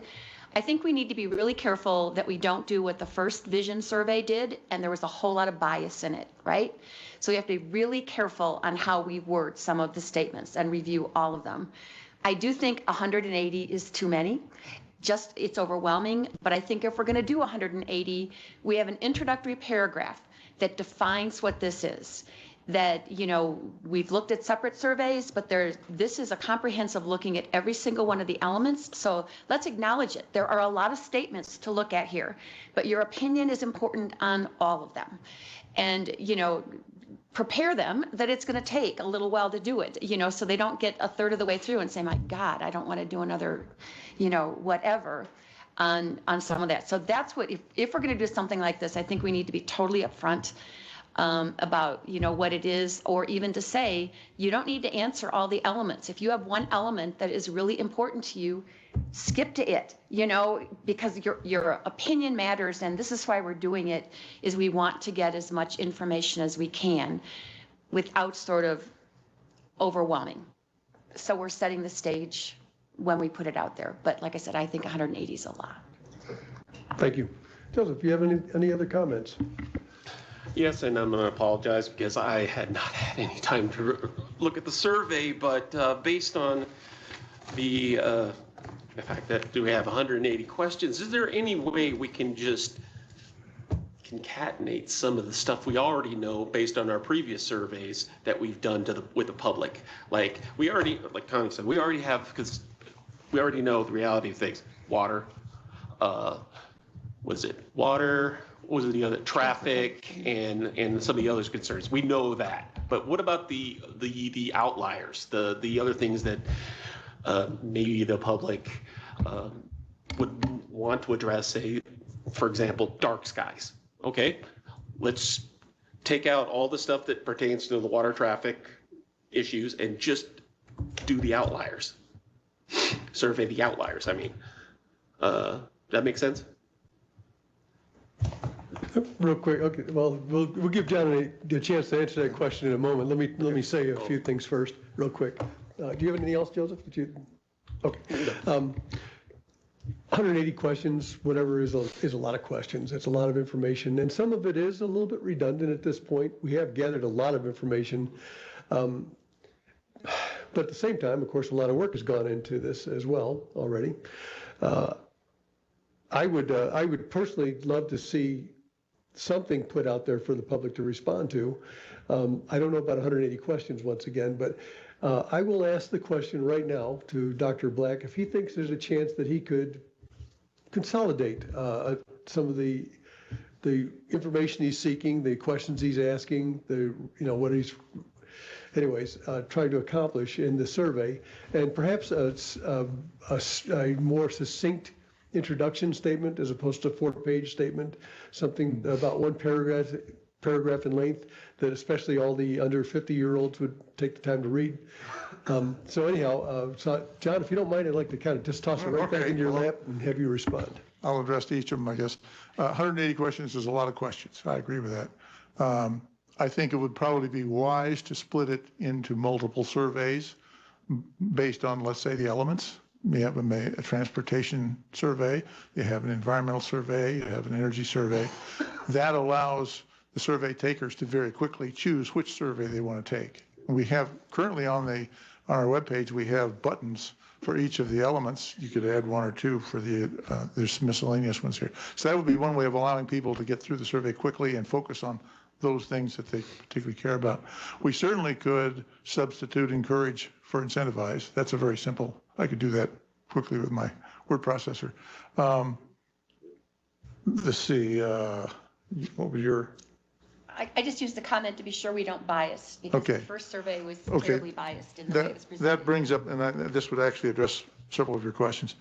I'm presenting this looking for feedback, okay?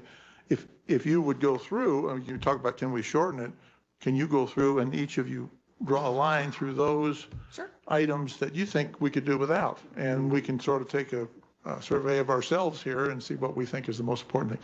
And that would be one way of shortening it. And obviously can reach a consensus. That would I'm help. not saying omitting those questions outright, but what we could do is just have we acknowledge that these are the issues and have that up front before the surveys take place. Because again, we already know that what the general concerns are for Yavapai County are. It's just, again, the outliers. Some of the other Again, stuff I'm willing, I volunteered my time to do this. I spent many, many hours on this. I am willing to spend more time on it based on your feedback to improve it, to make it more effective. My goal really is to get input, comprehensive input. So I'll take any input you got. And Chair, can I make a? Yes, please, go ahead, Jessica. So these are really good questions. I wish we could get all of these answers. However, I think some of them cross into the zoning, when we update the zoning code. I think some of these would be fabulous when we're breaking new zoning codes or changing requirements. And so some of the questions I think could easily be removed because they should be used in the next step of the process, because I don't want to, some of these questions almost imply that the general plan will determine where a school goes or will determine where a convenience store, so some of those kind of things that kind of cross over, and you don't want to have people coming back, well, I answered this question, so I want this here, and that's what we were talking about before. So I think some of those would be great to use in the next step. They would be, I think a lot of them would be perfect for that. And then I think some of them should be removed or reworded because they imply something. Like for instance, what Supervisor Oberg was saying, the section that concerns me is like the role of community vision statements in decision making. For instance, there was one in here about it implies that there is ample staff to support creating vision statements and those kind of things in unincorporated areas. And so I think it's a good question, but it also implies that the supervisors could then go and say, or a community could come and say, we want you staff to do this with us right now, and it could be something in the future. So it's like just maybe rewording it in a certain way, saying that in the future as available or something, because it kind of implied that staff is already short, has time and ability to just help out a community and start a new vision plan or something at that time. a couple comments on that. One comment that I got from several different people saying it doesn't do any good to write stuff in the comprehensive plan if it doesn't get implemented. And zoning is one way that we implement that, so forth, permits and so forth. So I included those because I figured, okay, that's useful information, even though it might not be useful for the comprehensive plan. When you go to do zoning, it might be applicable. But what do people really want? So my goal was not necessarily to say, what can we do? It is, what would you like to see done? Okay. And so you'll find questions in there that really, for example, what role do you think the community vision statement should play? To me, it shouldn't start off with, well, here's we're not going to adopt them, Would you like to see them adopted? Okay. Well, we can talk about what it would take to get them adopted. Do we have to have somebody work with them to modify it? Whatever. But what do they want? So my goal in conducting a survey was not to tell you what you need to do or take into account your resources. Your resources might be different today than 4 or 5 years from now. Okay. Something like the short-term rental. Okay. We all know the state will not allow you to regulate short-term rentals. What about 5 years from now? Will you have any regulatory ability? So I put statements in there to allow them to say, here's what I'd like to see. And if you can't do it right now, that's fine. But at least you know where the public stands, what they would support and so forth. So that was really my goal in the survey. Go ahead. And I think those are definitely valid. my only concern with putting them at this stage versus the zoning portion, because oh my gosh, short-term rentals are going to be a super hot topic. And that will distract from finishing that chapter in that period of time.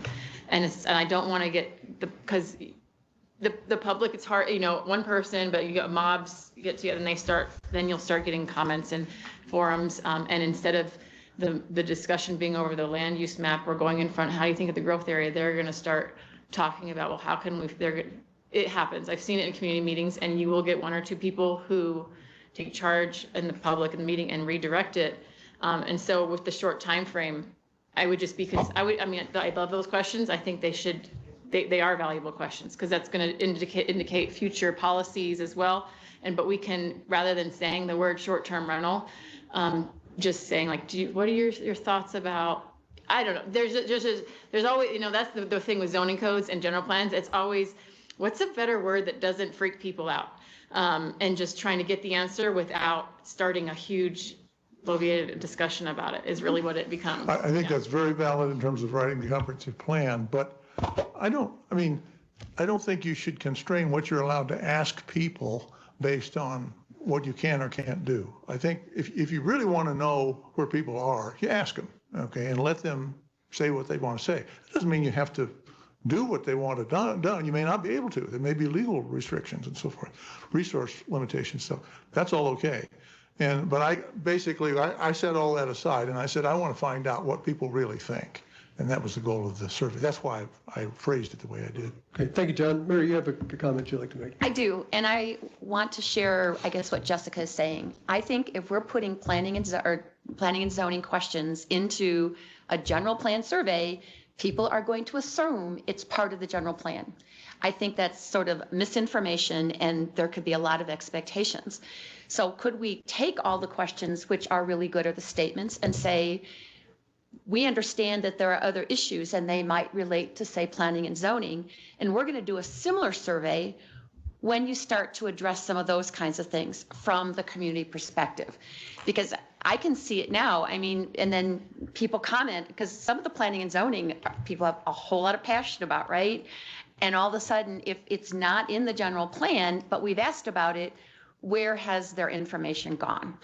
But can we admit that we recognize there are a lot of issues around that topic, for example, which doesn't specifically get addressed at the general plan level, but we can do surveys, and I don't know about process on this, when it comes to rewriting some of those codes and getting some of the kind of information so that we're incorporating the community at different levels and not setting up possibly a misunderstanding as a part of the process. Okay, thanks. Jeremy, you had a comment you want to make? I've just got a few questions, Mr. Chairman, as I go through, and I've reviewed the questions as well, and they are very good, of course. I guess my question is, how do we incorporate these? Are these meant to replace the existing surveys that we have right now, or add on to those, or and I guess what is staff's role? What is your vision for staff's role with these surveys right now? Just my concern here is my staff is already at capacity with the work that we've got, the workload that we have, in addition to comprehensive plan, in addition to water availability issues and things like that we're now considering. So I'm concerned about the staff resources that would be required here. So I want to make sure that I just want to see what your vision is for staff's involvement with these at this point. I'm a computer scientist, okay? Mm-hmm. So I'm pretty familiar with computers. Sure. I am prepared, if you would be willing, I can put these up as 8, 10 surveys on SurveyMonkey and have it done in a week and running. And I can give you links where you can send them to people and they can take the surveys. If that would help you, I'm willing to do that. So I don't want it to be a resource limitation issue. To me, I'm fanatical about wanting to get this public input. So sure. Yes, please, Kaz. I was just a question for you. So I'm trying to understand, just as Jeremy pointed out, what happens to the old survey that we spent a year and a half? And do we put a stop to everything? Why would we write new things unless we get the survey results? We can toss all the old work that we have done so far, because it may just take us to a different direction. I just need to know where we are going, because I need to know the purpose. What is the end result? Even if you get a solid result from the survey, what does it tell you? Is that something, there's a political will in this government to adapt those results? If somebody say, I want my road to be all paved, all the county road paved, is that something the Board of Supervisors is willing to take up? There was a moratorium on the last, because there was too many unknowns put in that comprehensive plan last time. Board put a moratorium. They took it out only because we had to run this process. So those are the questions you have to ask yourself, because are we binding ourselves or not? But these are very valid questions, and I loved it. I wish we had it a year and a half ago. Okay, all very valid questions and comments. I know there are a few more comments to go around. I'd like to say something real quick. First of all, Connie, I think it was you who used the term avoiding survey fatigue. I think that the surveys that have already been done are of value. I think the information that we gathered from those surveys is definitely valuable, and it helps point us in a direction. I feel like the discussion we're actually having this morning is how to eat the elephant, you know? Are we just going to do it one bite at a time? Are we going to do it in segments? John made an offer that he could even put them out on SurveyMonkey, and I'm not sure exactly what kind of contact list you would use to do that, and I don't know if we want to take it outside of the committee purview or not. But anyhow, I'd like to hear more from John, and real quick, talk to us about what you think would be a good implementation plan. I would not undertake sending out invitations to the survey. That's the county's role. I think there are groups, there are communities that I could call and say, are you aware there's a survey available? But as far as getting a mailing list or something like this from the county, I'm not volunteering for that. I could also, the SurveyMonkey has built-in facilities for analyzing, graphing results and so forth, and producing Excel file, whatever.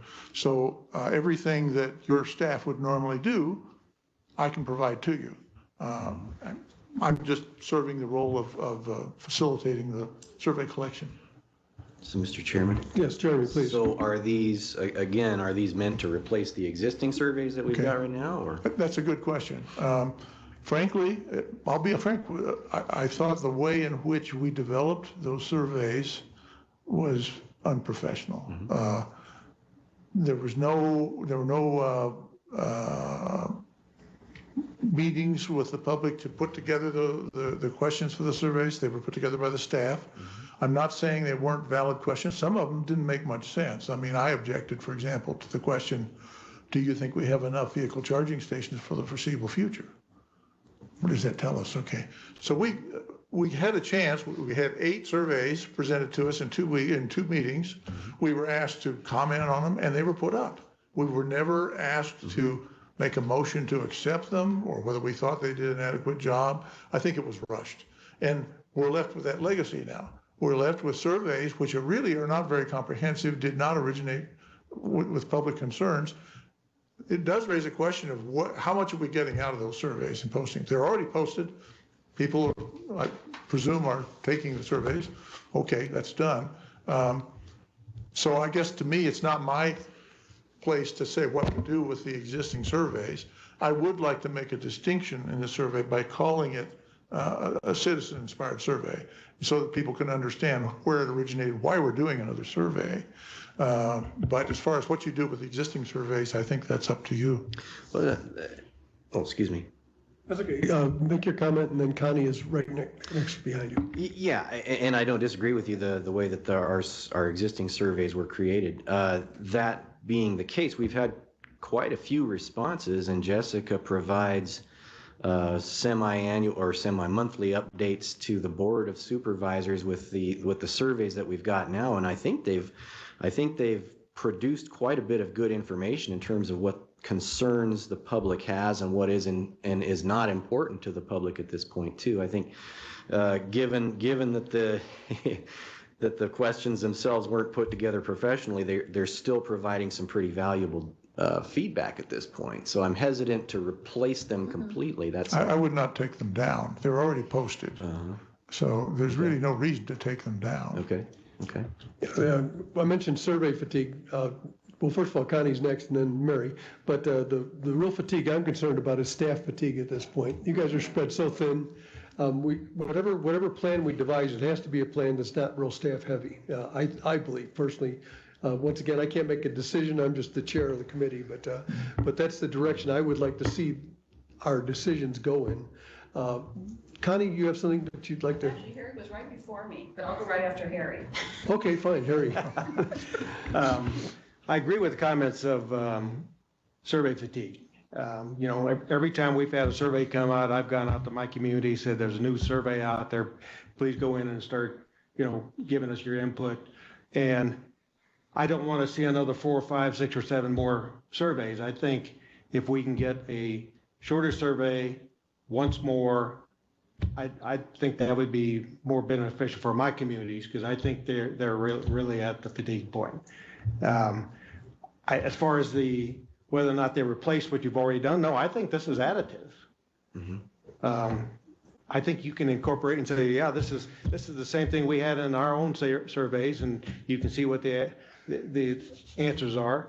Or you can say, well, this is something we've never asked before, so therefore this gives us more information. We're more informed on this particular subject. So I think the idea that we're going to throw out what's already been done before is not the right idea. As far as Jessica on talking about rezoning, yes. On the one back here on land use where it says, I would accept rezoning in my vicinity to allow for black, I think I would rather see, this is what I need in my area, rather than, you know, let's take zoning out of it. That's not, what I want to know is, do you think you need a grocery store? Do you think you need, you know, a health facility? What do you need in your community that everybody thinks that they really need? So I think a need is more important than talking about zoning. I think we need to also make sure that we don't get the wrong expectations out there. I saw there's a lot of questions on charging stations, and I don't have enough knowledge on charging stations. I like my gas vehicle. I probably would never buy a electric vehicle, but I know that's the direction we're moving in a lot of cases. You know, when I talked about you know, having charging stations on county property in our parking lots, the first question that comes to my mind is, who's paying for the electricity? You know, I mean, is there something where, you know, when you pull your car up there and you want to plug it in and charge it up, do you put your credit card in there and that's how you pay for all electricity? Because I'm not going to pay your electricity bill, I can tell you. You know, like you can do that in your home or something. So I think we just need to make sure we're not getting the wrong expectations out there from some of these, because some people say, well, this is a really good idea. I think this is the direction we're moving in the United States for electric vehicles. So yeah, let's go ahead and make sure that every development plan has, you know, electric charging stations, whether it's in a home or in a commercial or in governmental. So maybe I'm just not knowledgeable enough in the subject, and I think a lot of people aren't yet. So they could, you know, give us the wrong answer, and it's something that we're going to have to try and work with and figure out how we're going to incorporate it in the plan if we start getting a lot of people going in that direction. Connie. Yeah, I have several comments myself. First of all, I do think it's, and I'm going to run through these as quick as possible. I think it's too late to change the survey myself. But John, you know, the questions are valid. I think they're great. I think it would be those questions, if you can get a large amount of residents to answer those questions, that information should be in a different forum. It should be circulated to every single county employee that does any kind of planning. Those are absolutely pertinent. But remember, we are, you know, this is the 30,000 foot look at this. We're supposed to be doing this in a general way, not, there's so much information in here, so specific. That's not really what our role is, at least what I've questioned this several times, because, you know, I could do this and drill down to specifics also, but it's not an appropriate venue for that. But the questions are valid. I think every planning person that's employed by the county should have the answers to these for their own benefit, and it probably wouldn't hurt for the Board of Supervisors to see if you can get the people to answer these. But it's it's a different platform than what I think we are doing here. Just give, one of the questions, and Harry had a very good a point on the charging stations, going back to common sense. In Yavapai County, I would like to see stats on how many people actually own EVs. We've got the stat that 71% of the people that live in Yavapai County live below the poverty line. How many of those people have EVs? I mean, we've got to get real about that. Will that come? Yes, but is it coming right now to Yavapai County? I question it without the statistics. I don't see any electric vehicles in my neighborhood at all. Now in Phoenix, I do. I have a house in Phoenix and I see them down there, but I don't see them as a general rule in Yavapai County. So there's got to be we could go to MVD, collect the statistics on how many actual Yavapai County taxpayers and residents, full-time, have those. And then the question is, do we subsidize that? I don't think the county has that kind of money. I mean, again, some of this is just practicality, but is it practical for this venue, the comprehensive plan? I'm not sure. Questions are great. They really are. And again, I would answer all of them. I'd like to see, the filings of everybody else that would answer these. I think it's just a little bit too elaborate, too much detail. We've drilled down a little bit too much for what we're trying to do. I think that was it. But thank you for your effort. And I know you spent a lot of effort and time doing that. You must be retired, because that would be, that's a lot of work. And again, pertinent questions, don't get me wrong. Distribute them all those answers out to all the county employees.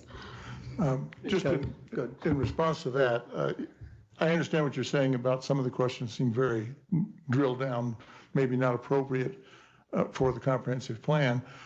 The purpose, if I were, as a professional poll taker or researcher, public position, if I'm researching that, I would start off by organizing focus groups across the county. That's what a researcher would do, and say, give me the things you're concerned about, okay? And then I put them together in a list, and then but the purpose of this survey is to determine how widespread each of these concerns is. There are a lot of concerns in here that maybe were expressed by one person, okay? Maybe not. Maybe they're shared, maybe they aren't. In some cases, we might want to know, well, it's not shared across the entire county, but it's shared by this region or this community or whatever. And that can be not necessarily written in the comprehensive plan, but it can have an effect, for example, in their vision statement, that could be taken into account in making decisions and so forth. So I agree with you. There's a lot of questions.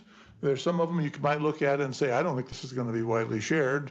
We could probably eliminate that one. I'm open to any of those kinds of things. But the purpose here really, and the other thing was in terms of, for example, you're talking about how many electric vehicles are we going to have 5 years from now. That's very valid. We should do that research. We should call upon all resources. But I think it's also important to know, there's questions in there about, do you plan to buy an electric vehicle in the next 3 years, okay? That would be useful to have some information about that. So you could take out a lot of the questions in here, still have a lot of useful information, and I'm very open. I'm asking, actually, for everyone, take this list and scratch out the questions you think could be eliminated, and we could shorten it. I didn't want to scratch them out myself without giving an opportunity to everybody else. Okay, let's do another quick run down the table. Mary, you had something that you Yeah, wanted? I guess I have a question, because I think the questions are all good. I think it's confusing to come out with another survey that addresses a lot of the same elements and, to insert it now. What would happen if we kept going on the process we've all agreed to? We've got a process we've been doing for 1.5 years now. Some people have disagreed with parts of it, some have not, but this is the process we've embraced. How about if we keep this survey and use it as a follow-up next spring or whatever, as we're addressing implementation and the components of it, and this can shape, even, the visions in the different communities, because those aren't set in stone either. They can be updated. This could provide the information for the next steps in the comprehensive plan. Instead of putting out another survey now, Because all of a sudden, if it were me, I'm going to say, okay, which one do I take? We've got all these others out there, which we've now sort of invalidated. We're not getting the same information. And we've got this other one coming out that's asking not the same questions, but about similar things. And I think that that's really confusing. Supervisor Oberg, do you have anything else that you'd like to add? Okay. Staff?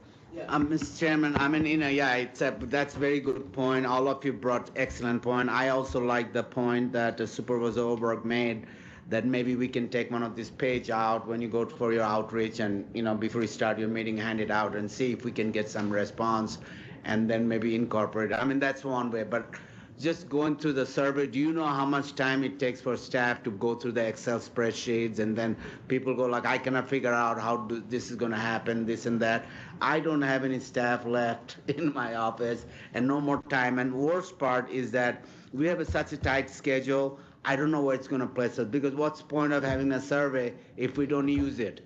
Then that means everything has to be stalled, because why are you going to move? Why are we going to waste time? And I have a very limited resource. Typically, if you look at Maricopa County, Pima County, or any county, or even cities and towns, check Flagstaff, find out how much they spend on this type of work. You're talking $250,000 to $1 million easily. We are not spending anywhere close to it, and we don't even have the resources to do that. And that's one of my problems, is that I don't have time and resource to do it. You have someone in front of you who's willing to do that. I'm so glad. In terms of analyzing all the results and giving it to you, if you want an Excel file or whatever form you want. I mean, we have to, obviously, Jeremy, talk to the board and find out, because what does it do? We have to stop, because unless we get the results that you expounded on this, we're not going to be working on any of the documents. It's a moot point working on the documents unless we get the results. Kazi? Yes. May I ask? I don't even think the county can legally take something from a private citizen without having a review by your legal department, because the minute all of this goes up on the county's website, they have ownership of whatever comes out of it.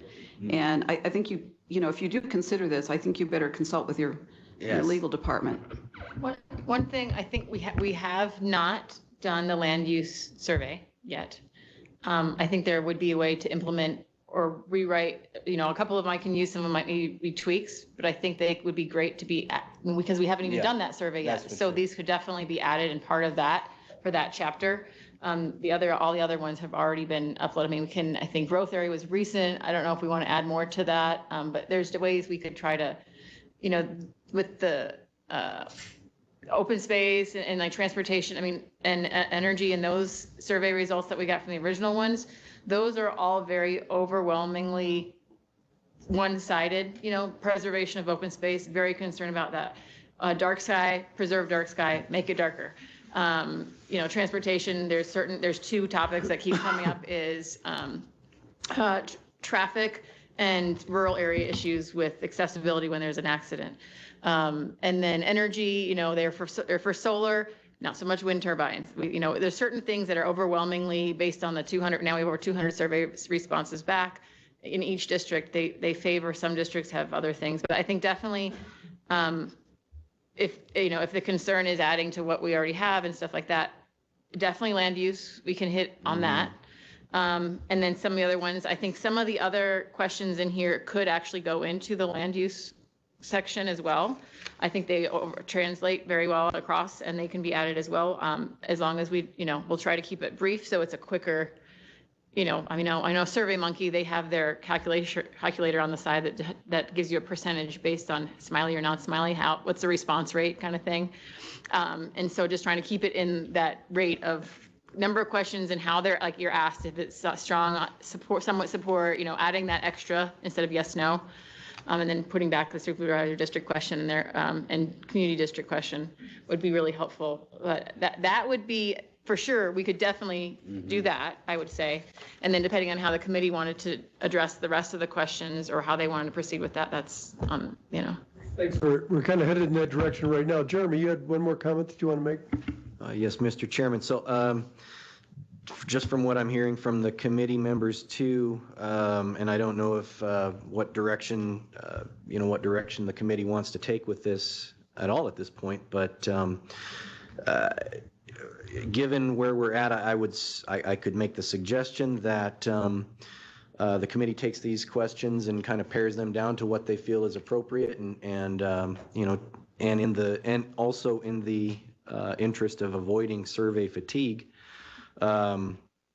At the same time, I can go back and take a look at our resource availability, because it doesn't just involve our department, but it also involves our GIS department. And I know our GIS department does not use the SurveyMonkey format. So whatever format they use, we would have to format those surveys to that. And that takes a significant amount of our GIS department's time to put up a survey. And they've been very, very, very accommodating up to this point. But I want to make sure that they have that availability as well. But I think in the meantime, we've got maybe some homework to do on both sides if we kind of pare down what those questions actually should be, you know, to the most focused, you know, possible, and then I can do some research and some checking in on availability and capacity on my side between now and next month. Thanks, Jeremy.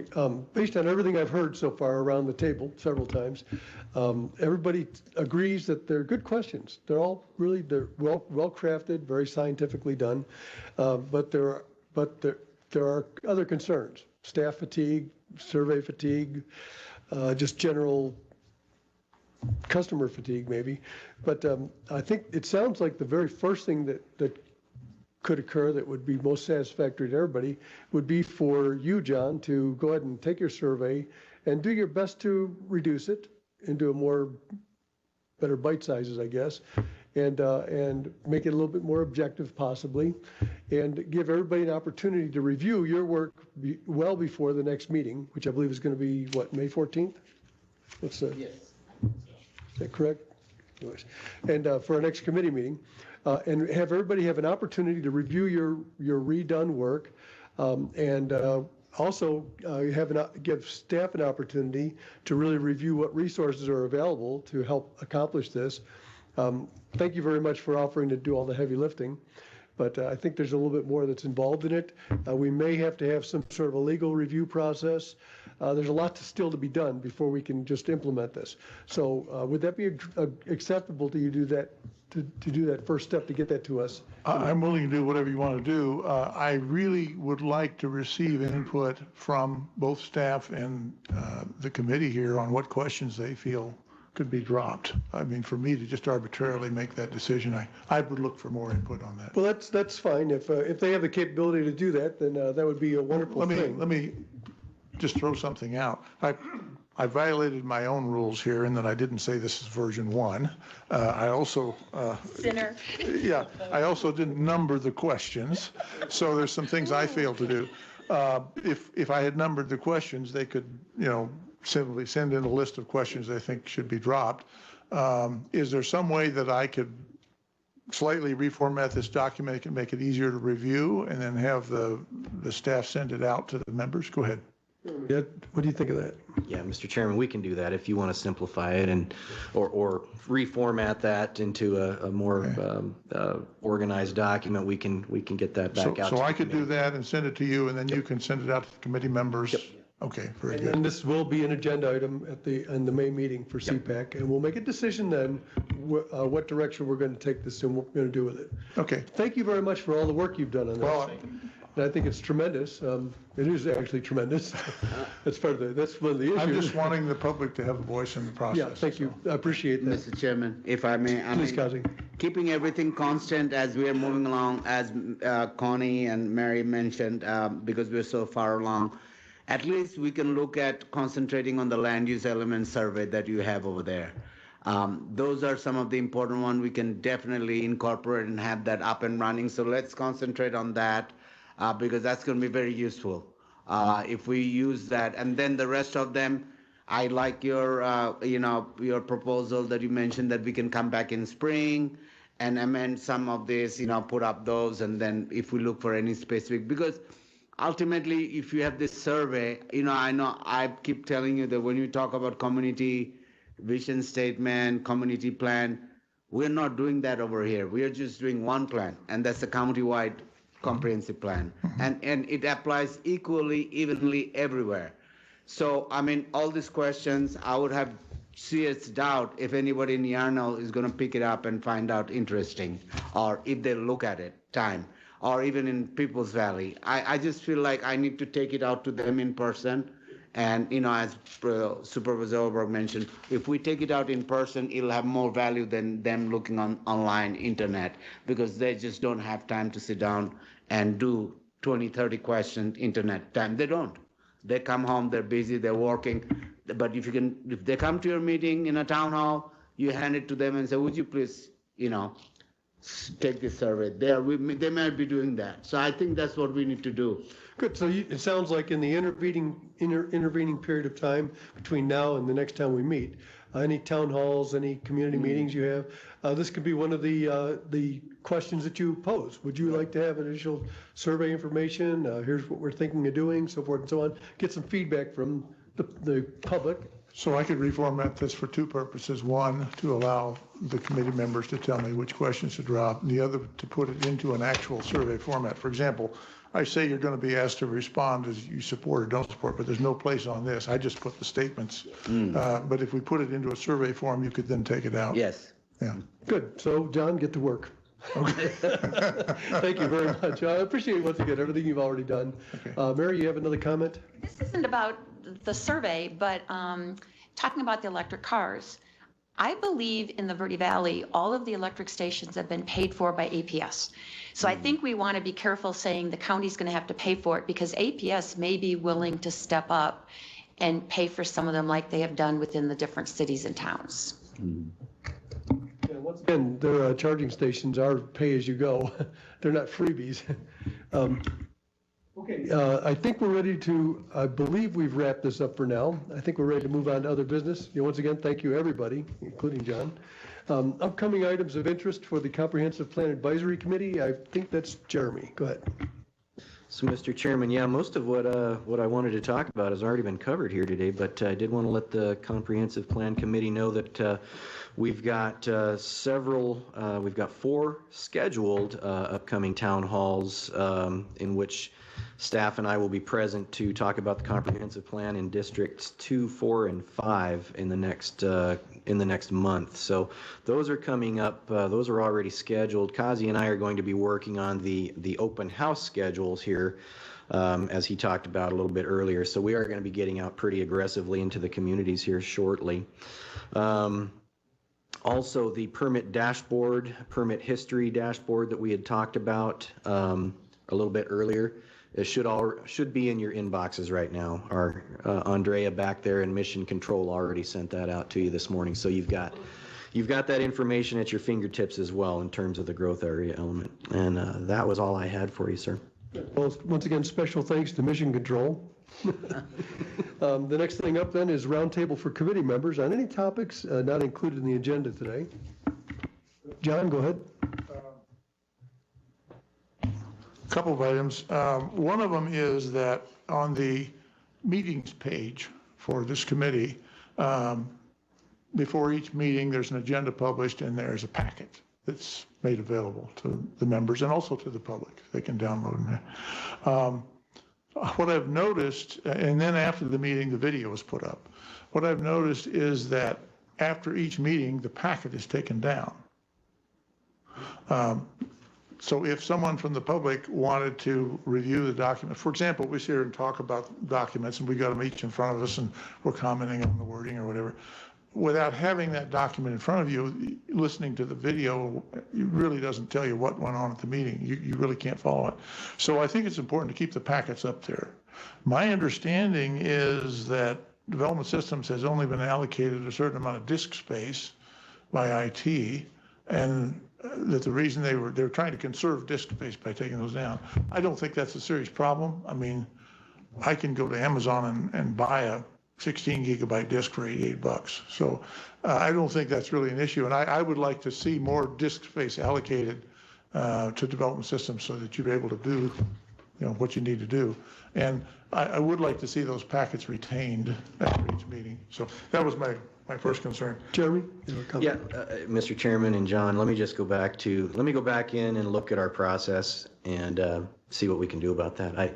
I don't want to make a decision one way or the other without knowing exactly what our process is. If we can do that, I will be happy to. Fantastic. Okay, continuing the roundtable, you still, These are nerdy kind of things. On the survey results dashboard, you have the surveys posted, people can take the surveys, and then there's a dashboard that you can look at the results. And I noticed under those that there's filters available. In other words, you can say, what are the results in this zip code, or what are the results in this community, or whatever. That's good. The problem is that it says like 123 people took the survey. And then when I say, well, how many people in this zip code took the survey, I get 123. So that number is not, it just needs to be fixed so that I know, because if I've got 3 people in that and I'm showing 100% of them voted one way, that it's not as meaningful as, so that's just one concern I had. Another one is that the original community vision survey, we had 1,030 responses as of, I think it was April.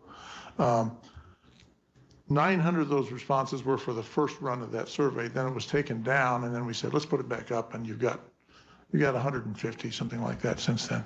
So, but the data, and I was able, getting the Excel files, and I do thank you for putting the Excel files up for all those surveys, because I'm able to download them. When you have an open-ended question about what do you think should be covered in the comprehensive plan, or what other issues do you think are important, I can download that Excel file and extract all that. And I did use that in the process of this. However, on that first survey, the largest survey we had, there were over 900 responses to that initial survey. There's no Excel file for that. And that had that open-ended question, which is, what do you think should be in the comprehensive plan? So I think it would be important to put that up there. I'll be able to have access to that. Thank you, John. Anyone else going around the table? Connie? Just a clarification, somebody mentioned earlier throughout our next meeting was on May 14th, but I have something different, the 12th. So is it the 12th or the 14th? Has anything changed from? No. No, you're right. I was guessing. Okay. It's the 12th. Thank you. Okay, thank you. Okay, still moving around the table. No comments there. Joseph, anything else? Staff, do you have anything you want to throw in? No, Okay, great. Well, then I'm gonna open it to the public. Call to the public. If there are any comments, I believe a hand is up. Tell you what, let's get a mic for you so we can. We do have the podium, and it looks like Mark Galliano would like to speak. Wonderful. Mark, please.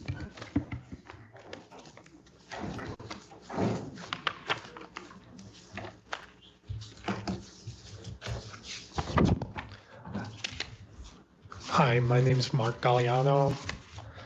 I'm from Prescott, and I'm in the real estate industry. And I've been going to these meetings for the last couple of months. I was a participant in the 2012 comprehensive plan with Steve Mock and that group. So I'm pretty familiar with what your group's all about. I'm not much for talking, but I just want to leave a little tidbit for one of the areas that you're working on, and it's this growth areas. And I'm sorry I didn't speak in front of the growth area portion of it, but there's one of these paragraphs that says new subdivisions, planned area development, and commercial development should be approved only in growth areas where there is adequate infrastructure, including roads, water, wastewater management, fire protection, utilities. You got to explain what would be a non-growth area. Let me give you an example. There's a 2,000-acre ranch that just went on the market in Kirkland Junction. And if that property is not sold as a ranch, it could be sold to a developer. I would assume that Kirkland Junction's not in one of your radars, but what would stop Del Webb from saying, hey, this might be an area for development. How are you folks going to apply what you just have in here as kind of, it says should be approved only in the growth areas. I know that this is a comprehensive plan and it's a guideline. It's not something that's set in stone, but it would be interesting to see where you folks would identify what the non-growth areas are being talked about with you folks. I'm more concerned about the large landowners that have a seat in the game in this discussion, because most of the time it's a community of hundreds and that are putting their voice out, and the large landowner, maybe one or two ranchers or one or two large landowners, and they feel that it might be time for development to occur. Just keep in mind that there are other players involved, and it's not just the loudest voice. And if anybody wanted to respond to that, they're more than welcome to comment. I'd like to thank you. Go ahead. Yeah, thank you. Jessica. I think that is something that we were talking about, the introduction to the growth area element. I think it needs to be expanded on as well, and definitely mentioning the fact that areas not within these growth areas are not prohibited from development, and things like that, and there's still a development should occur, but we'll wordsmith it and bring it back and try to make everybody happy. We just want to make sure that the landowner is not deprived of their property rights to develop their property. That could end up in a bigger issue. And most concerned about is if you turn it into a non-growth area, does that mean that you're going to downzone property? And that could be a real legal issue on top of that. Right. Mr. Daniel, you're quite correct, because the state law is very clear about that. You cannot call out things like that as open space, or, because state is very clear, because that's a taking issue and you don't want to go there. We will be very careful on that, and obviously work with everybody who owns property to make sure we don't infringe on anybody's property rights. Obviously, we're going to have a rather lively discussion about that at the next meeting, so hopefully you'll be tuned in for that. Present again, maybe. Very impressive that you were involved in the last comp plan development. It was interesting, I can tell you. Sure it was. To And say the least. this process is interesting all the time. Yeah. But thank you very much for providing the information and talking to us. Anybody else, any other call to the public? Anyone else who would like to address the committee this morning? Do you have anybody online that would like to? Okay, I'm seeing shaking of the heads no, so I guess that's it. I think we're done. I would like to offer my apologies. I always love to wrap these up by 12 noon, especially if lunch is going to be served. But unfortunately, there's not going to be a lunch today, and I'll do my best at the next meeting. So we're adjourned.